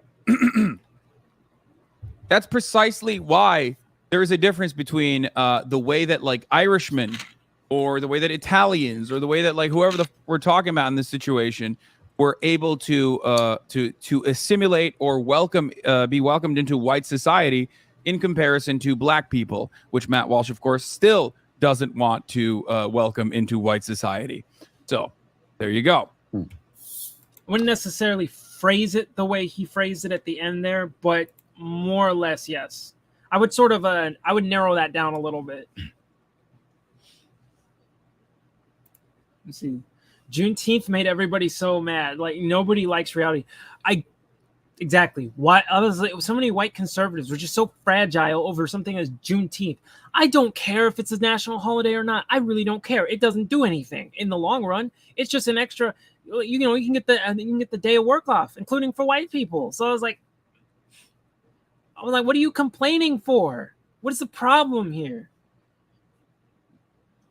And it was like, nah, there weren't a bunch of black people who saw this as some epic civil rights victory or anything. They were just like, oh, cool. You know what I mean? It's just one of those things like, oh, okay, that's cool. Doesn't do anything, but okay. Where's I'll copy that later. Now, we're going to be generous and ignore the part where he refers to the glories, his words, of Muslims enslaving white people. He considers that a glory. And instead, we're going to focus on his claims about indentured Yeah, that was a weird statement. servitude. This is totally different from chattel slavery, he says. Absolutely. Watch where he's about to go with this.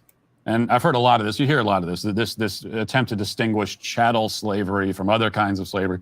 Well, in the West, there was chattel slavery, which is so much worse than all the other kinds of slavery. Well, chattel just means property, right? So Matt just is about to go full leftist right here, where he pulls the leftist favorite debate tactic, where he's playing semantics. All right? He's just playing semantics right now.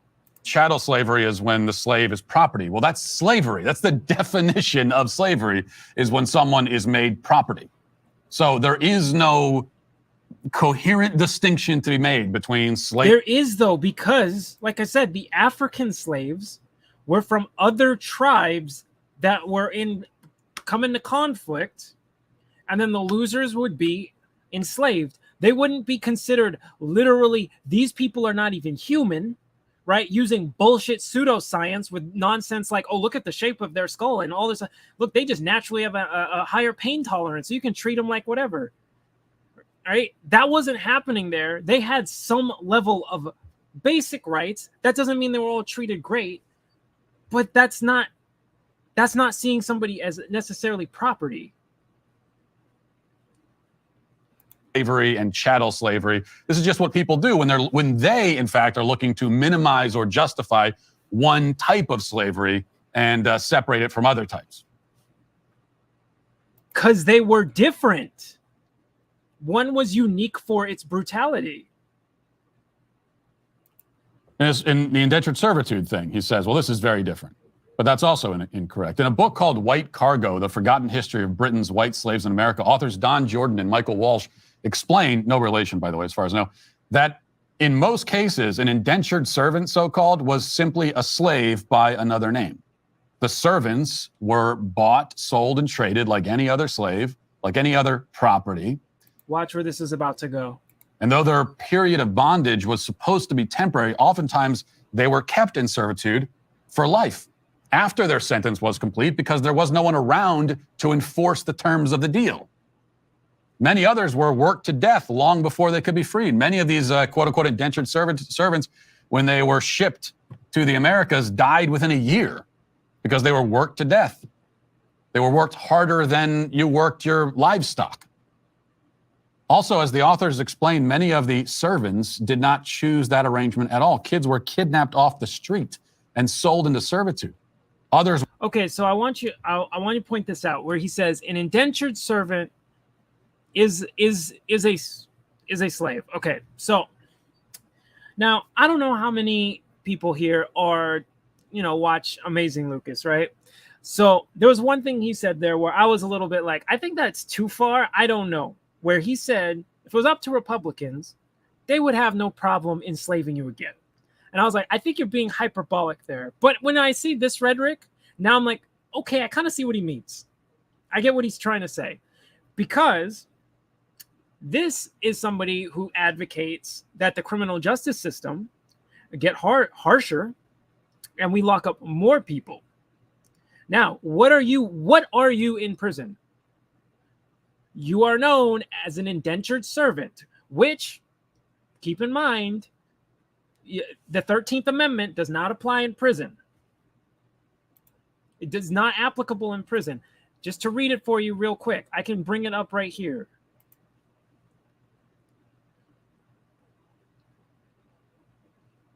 If it wants to stop freezing. Okay. Neither slavery nor involuntary servitude. Oh, look, a difference, but except as punishment for crime whereof the parties shall have been duly convicted shall exist within the United States or any place subject to their jurisdiction. So now, since you said indentured servants and chattel, same thing, you're seen as property. That kind of sounds like you're arguing we should have more slavery in the U.S. That's what it sounds like you're trying to say. All right? I don't have a short-term memory. I've seen his content. I know he does this. He talks about how much harsher the criminal justice systems would be and how many we should lock up more people, where you do become an indentured servant. And to him, indentured servitude and chattel, same fucking thing. And this is where I started to get where I see what you mean now, as regards to what Lucas said. Now I'm starting to be like, okay, I see what you mean now. Because that's what it sounds like you're kind of saying. But see, notice it's a little different, right? When it's white people, indentured servant is slavery. When we go into the prison system, we look at the demographics in there, and then it's like, that's not, I don't think that's really slavery. Now it's a little different. Seems when one group of people are indentured servants, it seems to be treated a little differently. That's why I said he's using a lefty tactic. This is a lefty debate tactic, where you go, "Hey, let's just play word games." He also leaves out again, chattel slavery was based upon race, which the other slave trades, well, the Arab was too, but to an extent. But that was a little bit different. But it's like, but yeah. It was based upon that, and then upon getting out of that version of slavery, it still persisted through law. Why is he trying so hard to make slavery sound better? Sounds like he's trying to make it sound better for black people and then worse for white people. Which I go back to, how is this relevant to white Americans? Like, legit question. How is any of this information relevant to white Americans? And how did any of this affect white Americans today? Right? Because since we're pointing out that he thinks, okay,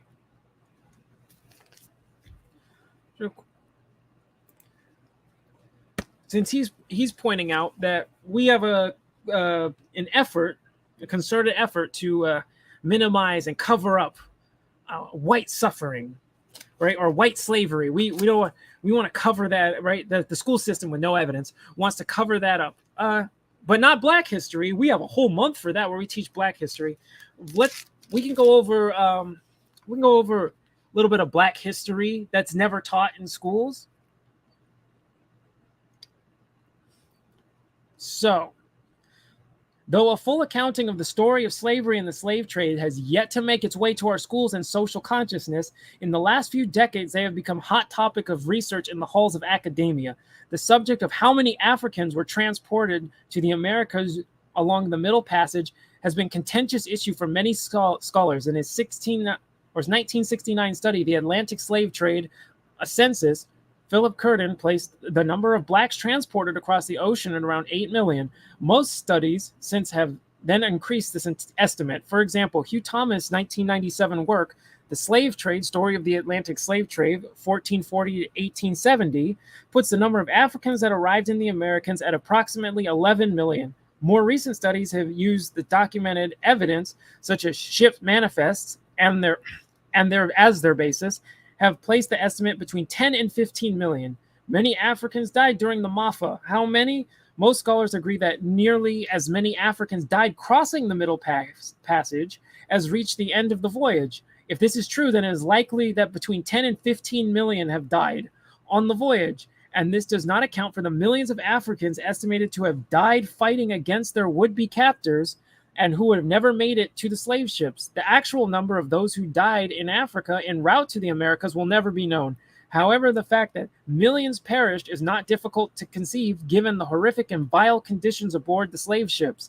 In some cases, when there was an acute outbreak of disease like smallpox or dysentery, the ships were abandoned at sea with their human cargo chained helplessly below, destined to suffer a slow, merciless death. For those who fought against their captors were murders. Others took their own lives rather than be resigned to a life of brutality and torture, and the suffering certainly didn't end those who survived the journey. In response, this is over the Mafa. Right, so where are we at? 10 to 15 million, not counting, again, suicides, like I said, ship outbreaks, not accounting for those, as it would probably be, dysentery. Dysentery. Did I read it wrong? I know what dysentery is, but right, like I said, we don't teach about the Mafa in school. This is the point. And like I said, he's pointing out 1 million white people in the transatlantic slave trade. Okay, and now he's trying to change it to change it up to like this affected all people, right? Where is that energy for the Holocaust? Last I checked, half of the Holocaust was Jewish people. And like I said, my Hebrew brothers out there, right? I understand, nothing wrong. I got no problem with you wanting to talk about, your history and your suffering and all that. Great.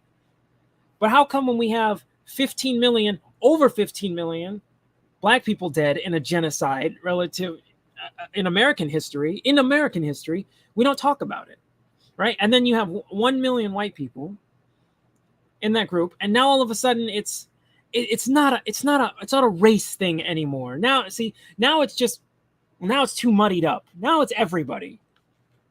Oh, sorry. Oh, what book is this? I'm reading it for the second time. Really good.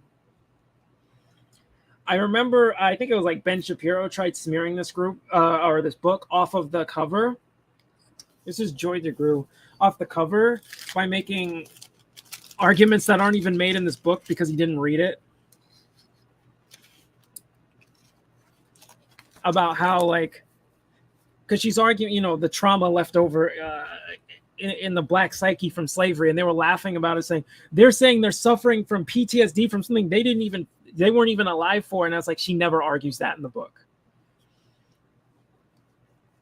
It's certain things like how as you progress throughout society, the phrase, the best tactics are passed down from the survivors. Well, if your parents went through slavery, then got out of slavery, and then went through, things like Jim Crow and all that other stuff, however you learned how to survive, that tends to be what you taught your kids. Right? So certain behaviors from that time were passed down through the generations, and they were never addressed, and they're still present. That's one of the arguments. There's a lot more in there, but that's one of them. It's Matt's dog whistle to just say, nigga, get over it. Yeah.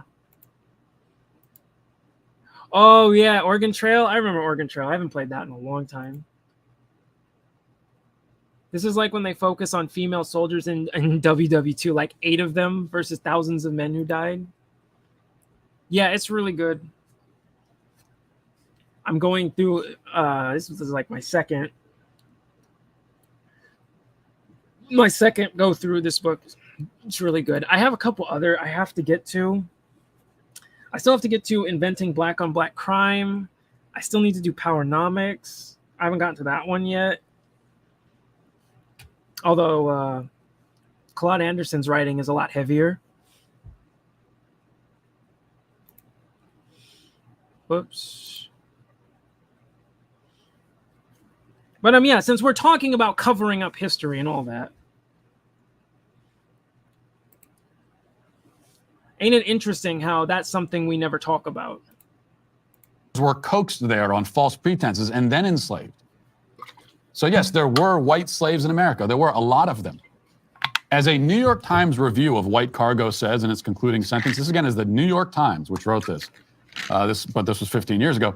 There are probably tens of millions of Americans who are descended from white slaves without even knowing it. And how does that affect them today? In what way does that mentally or physically or societally impact those white people today? Because that's the question that we should be asking. Because you always ask that question to black people, and black people have answers, but you don't want to hear it. Don't often hear that brought up in the reparations conversation, do you? Okay, now, this was you catch that dog whistle? Why would he say that? Why would he say what was the purpose of that statement? Because if he knew his history, which he calls this video, what was it? The inconvenience of like his actual history or whatever. White people got reparations. It's called the Emancipation Compensation Act of 1862. So they did get reparations. And two, this is where I say the whole point of this segment is to minimize what happened, minimize Black issues in regards to what has been going on since slavery. Because what he just said there was basically, nigga, shut up. Why else would you say that?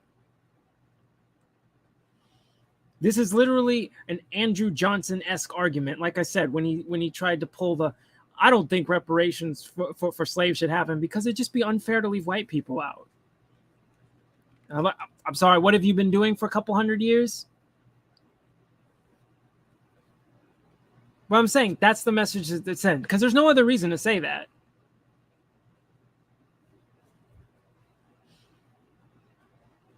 And then this fool wonders why people, call him a fucking racist.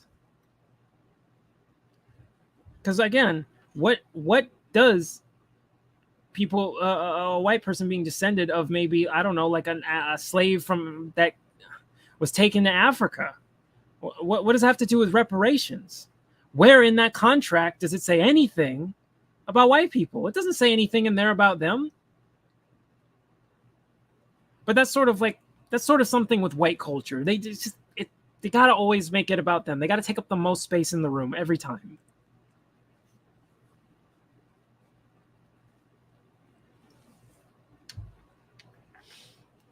Like, it's weird too, because it's like reparations would benefit white America as well, right? If Black people get reparations, that will benefit the whole country too.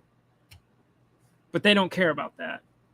And like I said, man, I've seen some scary comments from some white ignorants about the reparations because, like people like him say it's about getting white people. And I've seen some angry ignorants talking about wanting to get violent if that ever happens.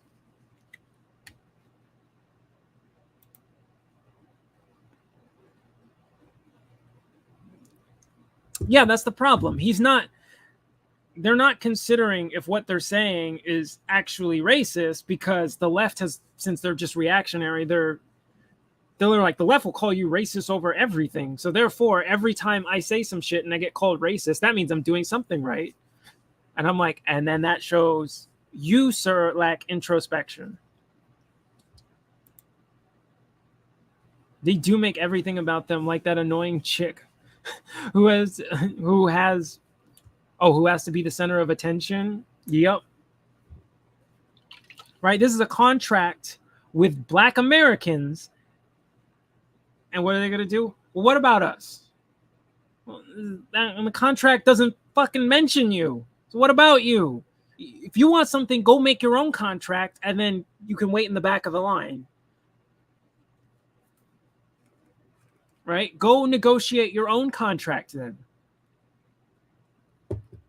Because why is it whenever you see Black people get any sort of even lip service to reparations, everyone comes down and goes, well, what about us? Well, what about us? Well, what about you? Why are you trying to get in on this? It's you don't need it. You're just going to lose it. You're right? You're just going to end up poor again. It's a handout. Stop asking for handouts. And then as soon as, if anything kind of gets close, what about us? I'm sorry, I thought it was a handout. Why the fuck do you care? What do you care?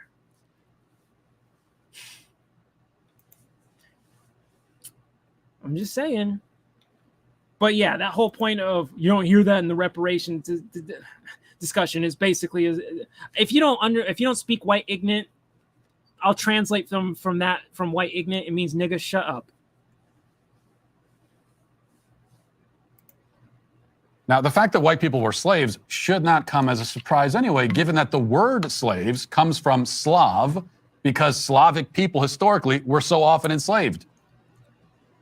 Was the enslavement of Black people in America completely different in its barbarity from all other forms of slavery across the world and throughout history? No. Yes, it was. That's historically not true. Yes, it was. They literally, you had white scientists going out of their way to justify that these people were literally not human, and anything you do to them is basically justified because it's your property. If you break your property, who fucking cares? That's what it was known for. Also, American slavery, like I said, uniquely based on race. He's always been full ignorant.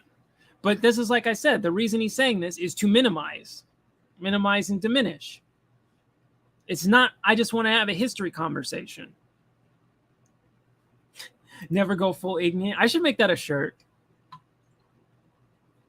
I want to make that one a shirt. Never go full ignorant.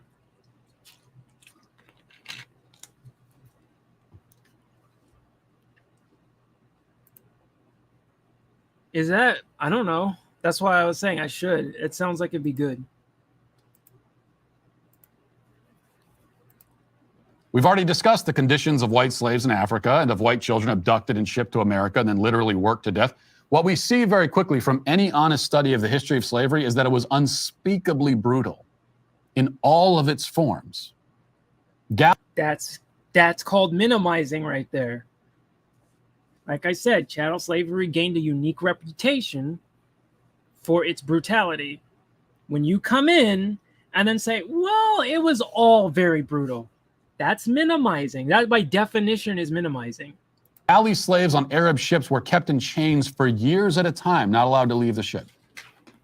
And then if a British patrol approached and they thought that the slaves were going to be liberated, they would just cut their throats and throw them overboard. Slaves in the Americas before the arrival of Europeans, that is slaves owned by Native American tribes, because they all owned slaves, were frequently tortured and brutalized, especially in Mesoamerica, where they often would be gutted, dismembered, and sometimes cannibalized during religious rituals. Does that relate in any way to chattel slavery, which is what we're talking about?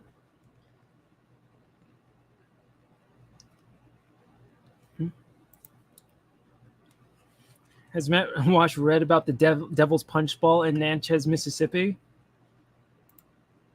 Let me look that up.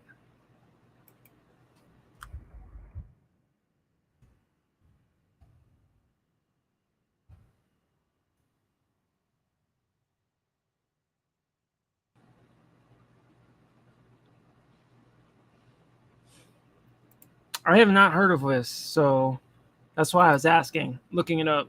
Yeah, I haven't heard of that either.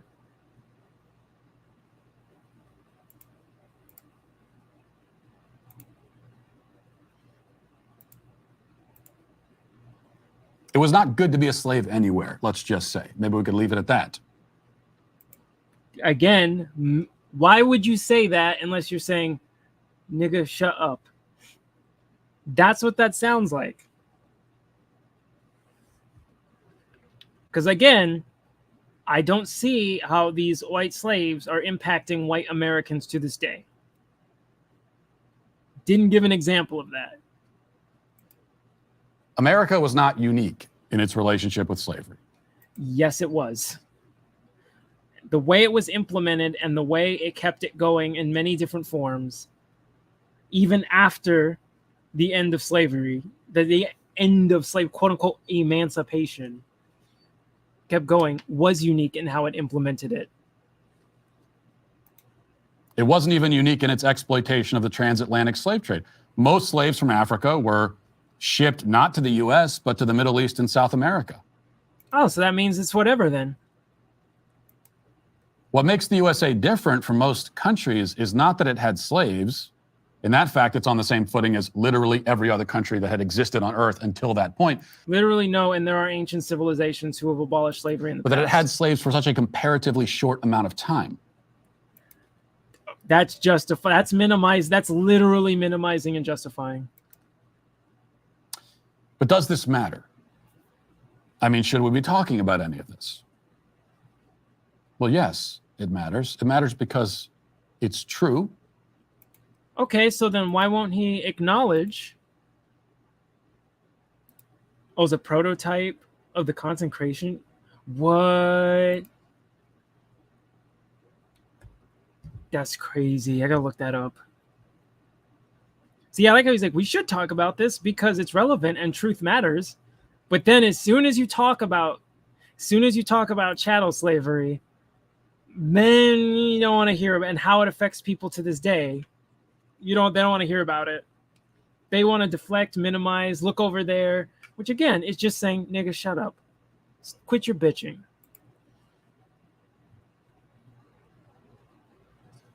Put in the location of a prototype for concentration camp, and they mostly died. This happened after the Civil War had just ended. That's crazy. I'm going to read about that after this. And it's a truth that a lot of people aren't aware of. And it matters because we cannot study history and, most importantly, learn from it.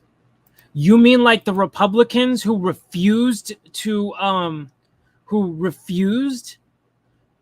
allow I forget the name of the bill to look into the history of slavery and possible reparation proposals as to how it affects Americans to this day? That was the Republicans arguing against me, which shows they know they're full of shit. Because what reason would you have to argue against that? That's literally saying, let's look into our own history and see what happens. And the right, who's so confident that all this is not needed and this is all just a long time ago in the past, are all the ones who are arguing against it. So someone's going to have to explain to me how the fuck you think you're so correct, but then when someone checks you on it, you go, no, I'm good. I'm all right. We don't need to look into that. That sounds like you know you're wrong. The party, yeah, they haven't been the party of Lincoln in a long fucking time. That's why I hate when they go, we're the party of Lincoln. No, you're not. Shut up. And when you bring up the Democrats were just the party of the Klan, it's like, why are you bringing that up? Because you don't live up to your own past. If you want to attack them on their past, you have to live up to your past. And the fact of the matter is, you don't live up to your past. Just makes you look bad. Like in lily white Republicans.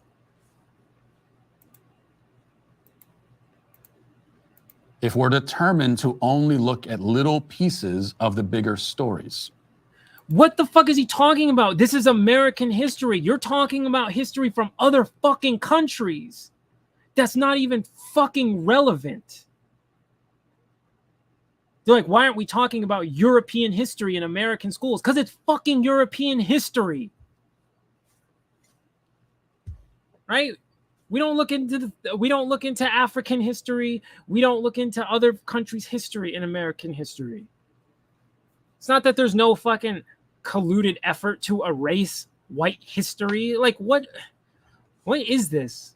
Y'all make everything about you. That's why it matters most of all. Slavery was not America's sin or the Western world's sin. It was the entire world's sin. Oh, okay. So the murderer didn't commit the sin. All the murderers committed the sin. Oh, I see. So now it's not, we did a bad thing. It's like, well, everyone was doing it. Oh, okay. All right.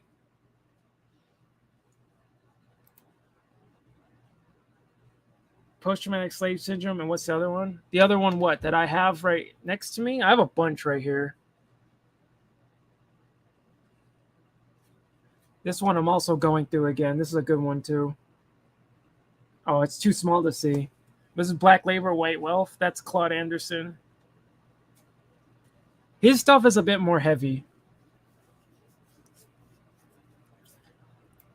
But I love how this is now a collective sin, right? No. We did partake in the sin, but everyone did it. Therefore, our role was minimized.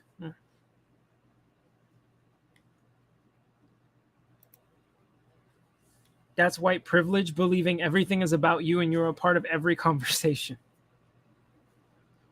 And it's just part of the culture. But I cannot believe this man just tried that. It's not America's sin. America did it. I mean, they took part in it, but it's the world's sin. Right, okay.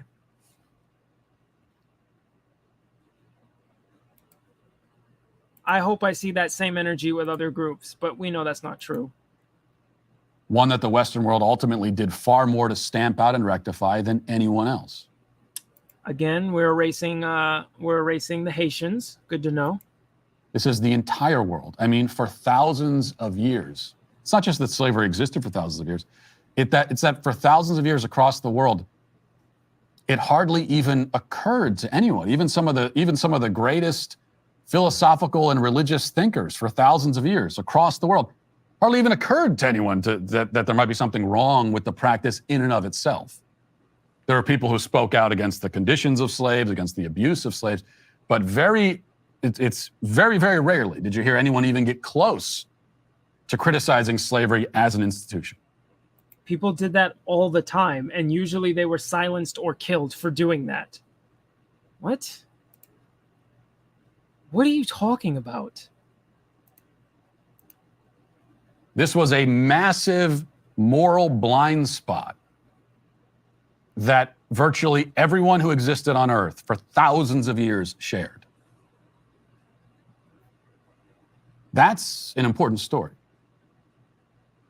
That there could be a blind spot like that everyone shares. No, those are not the same thing. Something we should probably talk about and think about and learn from. Okay, bring Maj on your show. Bring Maj on your show to talk about it. Since you like shit talking him, saying he couldn't rebut what you said, even though he made multiple tweets and 3 videos rebutting what you said or why you said it. And okay, you want to have that conversation? I look forward to you having Maj on your show, because I would love to see you. I would love to see this fool get blown the fuck out.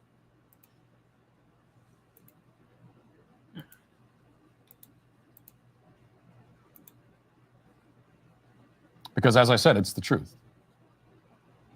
And the thing about the truth is that the more you tell me not to say it, the louder I'll be about it. That's the way it works.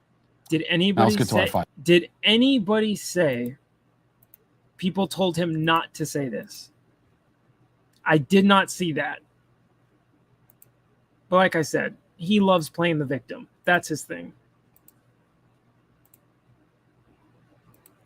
And then let's see. Because we also had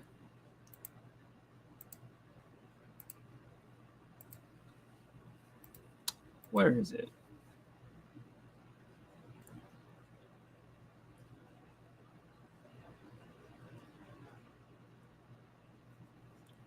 Where is it? Close that, close that, close that, close that, close that.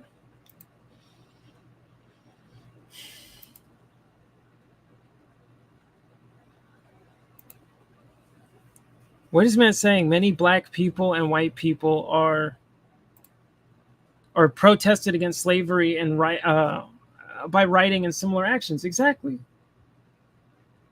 He's trying to act like nobody questioned it. It just happened.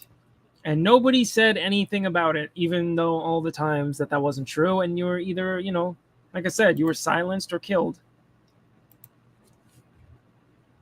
Oh, no, another inconvenient truth you don't want to bring up.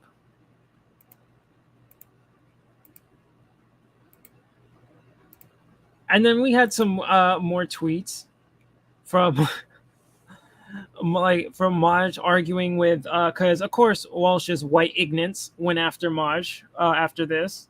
They called him a black supremacist. I don't know where they got that from. Well, what else? They called him woke. They called him a lefty, which is weird.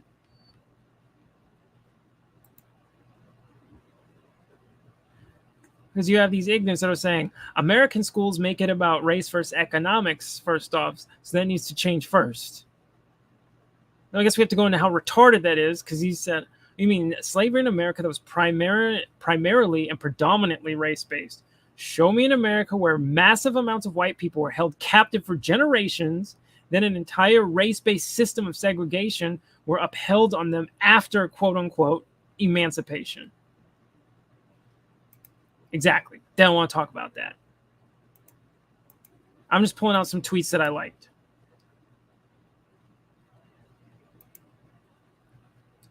Exactly. One we didn't talk about.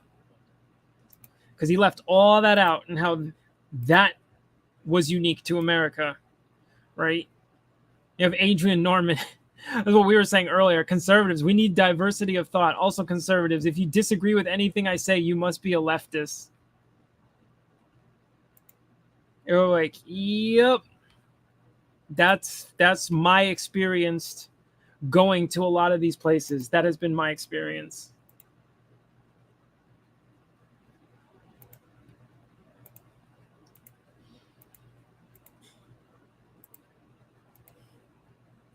Frederick Douglass specifically encouraged black men to take up arms to fight in the Civil War in order to fight for their freedom.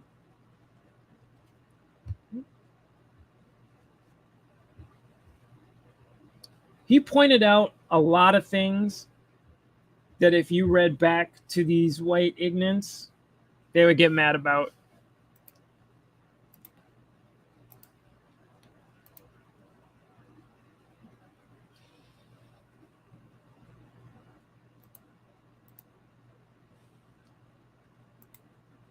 Where is it?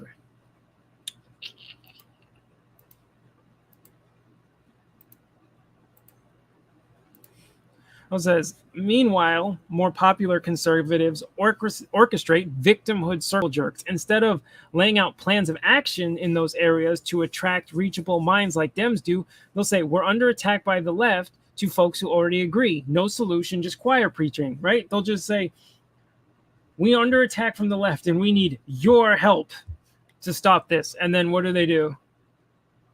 What do they do with that? What do they do with that money? Right? You see them spend it on themselves. Spend it to expand their stupid soapbox to just preach back to themselves and other like-minded people.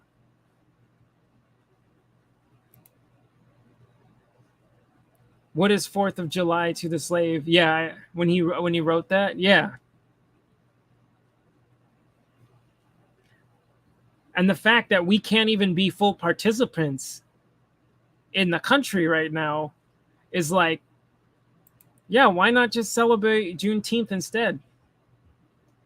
Because I'm like, I don't feel like a full participant of the country because my concerns get shoved off, minimized, and mocked.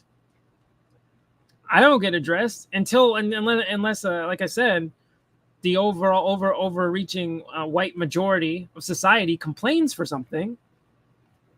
Then it changes.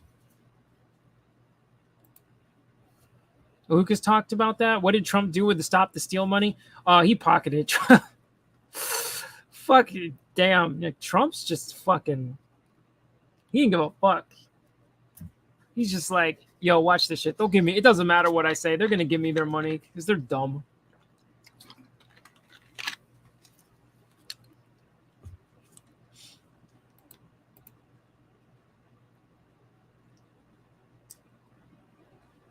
The clothing brand Actively Black. Let me look that up.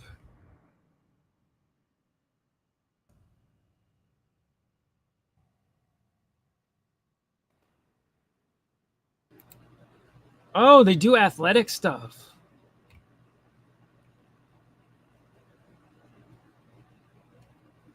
Oh, okay.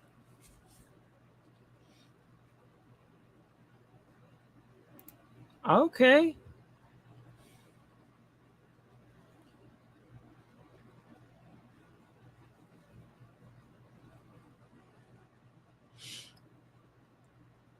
Might look into getting some of this.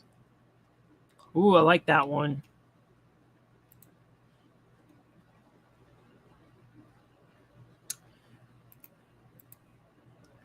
That's cool. I might do they have like, let me see. Because I might next year, if I can get ready in time, I might be in a physique show.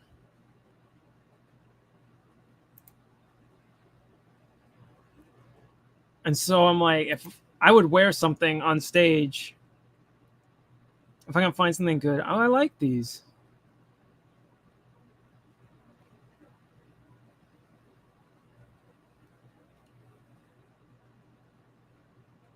That one's nice.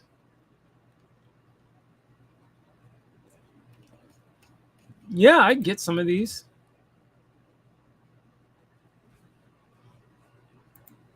I'll give you twinsies. I'll wear that on stage if I'm ready in time for my fucking physique show. I got like 8 months. I got 8 months to go. Although it's physique, not bodybuilding. I'm not big enough for. I don't have the bone structure for bodybuilding.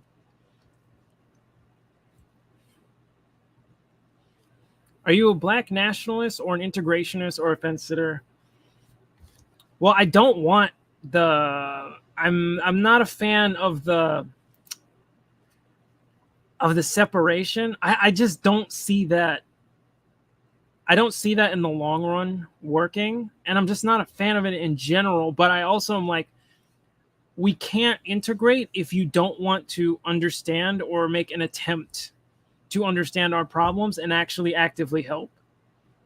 If you don't want to, how can we find, like I said, it's a good feeling when you know someone, when you have a white friend who understands what's going on, right? Who you can sit down and you can sit down with and be like, yeah, I understand these things and I want to try to help find solutions, or I'll donate to black charities or do things that, can help out because I understand what's going on. That's a good feeling, right? We can get there. But the problem is the people in power want to make sure, no, that's not happening. And I'm like, well, what can we do right now if you're going to keep it up in a way where it's like, we don't care about your problems. We're going to make sure there's no level of unity there. It's like, well, we can't fuck with you then. I don't mind you advocating for, I don't know, helping lower income white communities, right? I don't mind that. That's fine. My problem is when you're making certain advocations at the expense of other groups, right? And then you block off other groups from them moving forward because you perceive it as an attack on you. Then it's like, I don't know how that integrates. That sounds like that's going to get hostile real quick. But like I said, there are plenty, you can meet plenty of pro-black white people. They do exist. It's just a matter of, we can get integration. I mean, this is what King said. We can get there if they're actually willing to listen and understand and try to help fix the problem. Otherwise, I don't see it getting there. Like I said, it's the people in power. They want to make sure that's there. And these people on the right who want to go, the left just trying to fuel racial division to fuel racial division to keep this culture war alive and to keep us fighting. And I go, what the fuck have you done to heal racial divisions? All you've done is tell niggas to shut up. Like, anytime we bring up problems, you say shut up. But then when the left says some goofy shit about, like I said, I'll just be hyperbolic about milk being racist, being like, look, they're trying to find any way they can to fuel division between us. Like, what the fuck? I'm like, what do you want from me? Because you're not trying to help the division. You're trying to make sure it stays there. Otherwise, your message would be the left is trying to galvanize and create racial disunity. And in response, we're going to create racial unity by listening and trying to help. But they don't do that. So I guess, I don't know. I said ideally, I'm okay with integration, ideally. But until there's that shift, I don't think that's going to happen smoothly. It's not about steroids. It depends on the show you go into.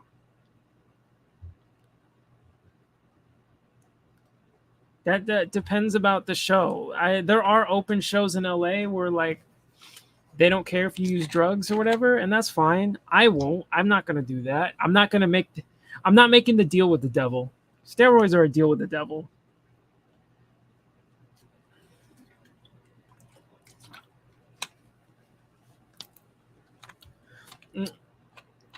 Also, they don't instantly make you big. I don't know where that, like, rumor came around or whatever, that you take them and then you get fucking huge. It's like, nah, you take them and then you still have to be in the gym every single day working your ass off, or they're not going to do anything.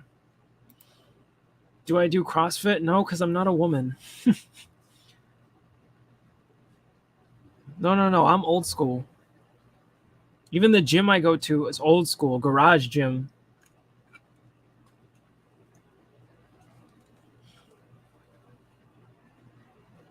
Like when my Muay Thai instructor, we'll spar at the gym. We don't really have a ring because we don't have the room, so we just fight in the parking lot. And I'm like, I'm sure that looks weird for the cars passing by because they're probably like, yeah, there's this like huge tatted up white dude beating down on this black kid. I think the police should come down here. And then the police are going to show up and arrest me for some reason.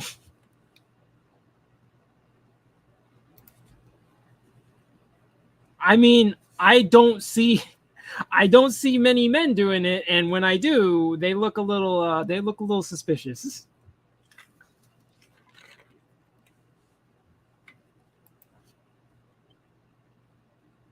I just need to burn body fat right now. That's what I'm focused on. Then back to bulking for a couple months, and then back to cutting before the show. Who keeps texting me? Oh shit. My friend made me a video. And then what the fuck? Oh, Bumble? I don't know what the fuck do you want, Bumble?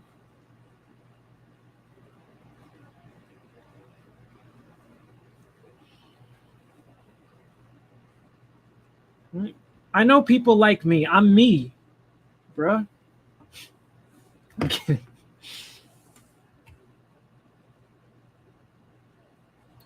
Have I read the 1619 project? No, because the creator said themselves that it was just sensationalized. Like, I forget the name of the red-haired chick. The light-skinned red-haired chick. She straight up said the tweet was hard to find. I had to use DuckDuckGo to find it because Google covered it up. She said it was like a bunch of fucking nonsense. She said it was sensationalized and exaggerated. So I was like, okay, why would I waste my time reading it if you admit it's not accurate history? I'll stick with accurate history. CrossFit markets the women. Yeah, markets to women more.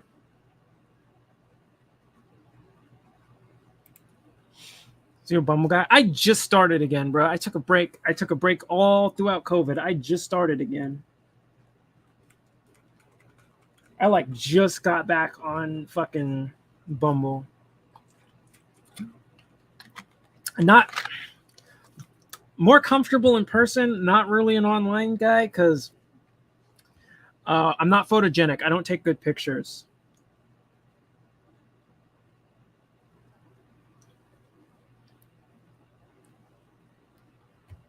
So it's like, I'm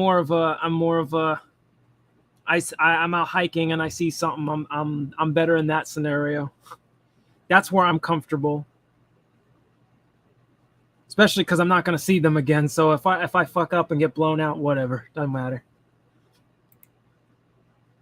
I gotta call fucking Lucas on Peep Game because this is one girl I fucked up with, and I'm like, it's a weird situation I've never been in before. So I'm like, I don't know how to navigate this shit. I'm gonna ask him. He probably would know.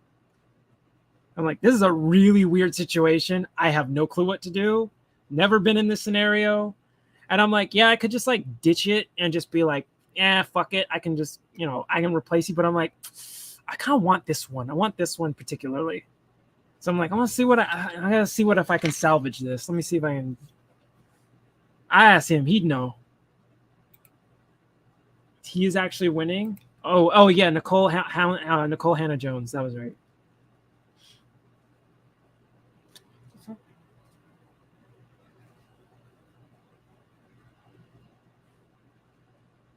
Downloads Bumble. Stop it.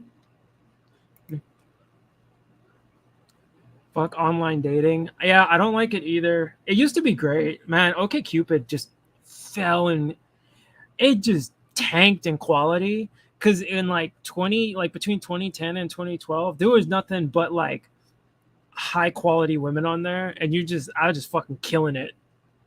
And then like I remember like all of a sudden like now it's just like a shell of a bunch of women looking for like Instagram likes and shit. And it's a bunch of like empty Zoomers. And I'm like, these women got nothing going on, bro. Or they're really like, they're not like my thing. Men in general don't take good pictures unless they're douchebag fuck boys or metro. I can't take picture. I look awkward in every single fucking picture. I can't take good pictures. I can never get good angles. I can never hold my face right. I always come out looking weird, and it looks like I'm forcing my face to do something. You ever seen Lucas Peep Game Tuesday?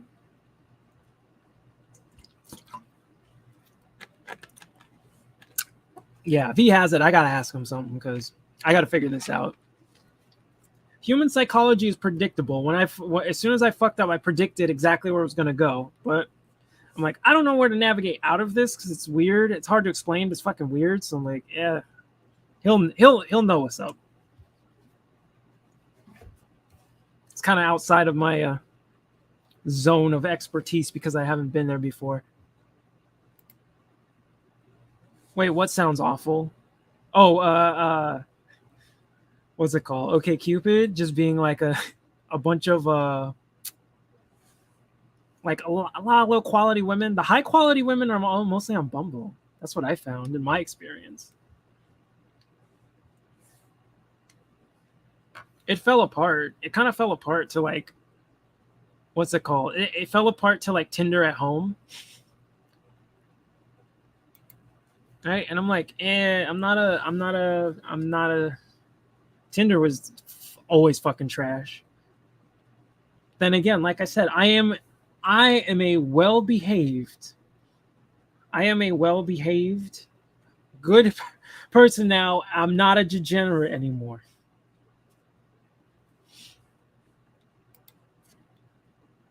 The high-quality men are married on what, like on dating sites? I don't know what it's like for dating sites for women. I mean, I've seen what my friends have showed me and what my ex showed me in the past. So it was like that. I don't know what it's like now, though. It was like, that sounds awful.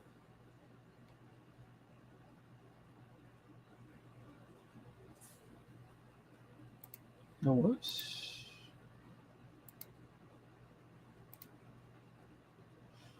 Yeah, usually I'm not a fan. Like I said, I'm like that. I'm much more the in person, the in person type of person. Because, like I said, it's more comfortable. And if I fuck up, like I said, I'm never gonna see them again. I don't care. Sometimes I just want to throw something out and see if it works. What kind of response I could get from it.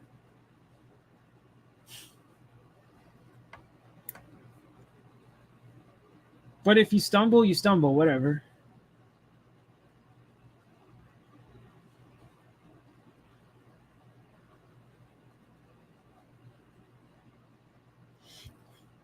Like I said, if I fuck this up, it's I can't repair it. Whatever. That shit happens. You just learn what you did wrong and you fix it. Okay, where is it? Oh, I have to get up for fucking. I have to get up for market open tomorrow. I'll be up at 6:15. I'm not good at getting up in the morning. Because I'm like trading a ton right now. So I gotta do like a hangout stream. I gotta do a stream where there's just like literally nothing going on, but just like a chill one. Get some of the homies in here. Get a nice little just group chill stream going, talking about whatever we can find in the moment. No preparation, no looking for anything ahead of time. Just straight up, just straight up whatever comes at the moment. Also, let me. Speaking of which,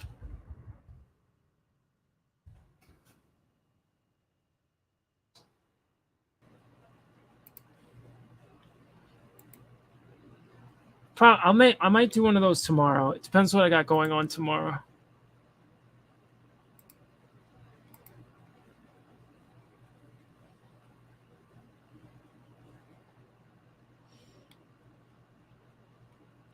If I do well on my trades tomorrow, I kind of want to get some of these shorts you showed me. I like these. I want some of these.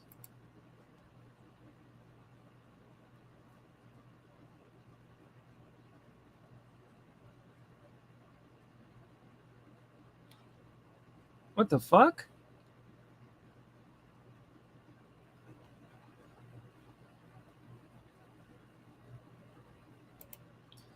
Oh, Lord.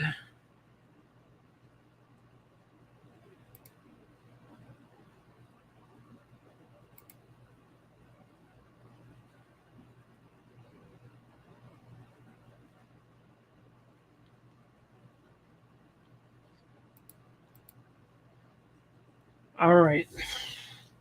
With that, I think I got nothing left. It's already 8:52. Okay, this was like 2.5 hours. I am definitely gonna go fucking chill for the rest of the night. I can make my dinner, and then I gotta get up. And if I kill it with my trades tomorrow, I'm gonna buy some of these clothes. Market's doing good right now, so everybody take it easy. A good stream.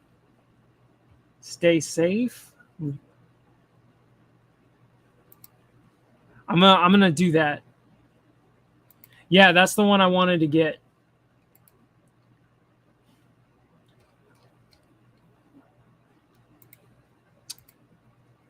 I wanted to get that one.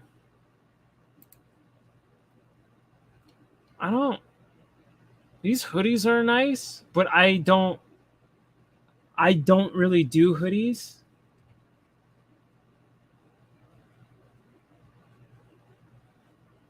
Actually, that sleeveless hoodie looks nice. I would do that one.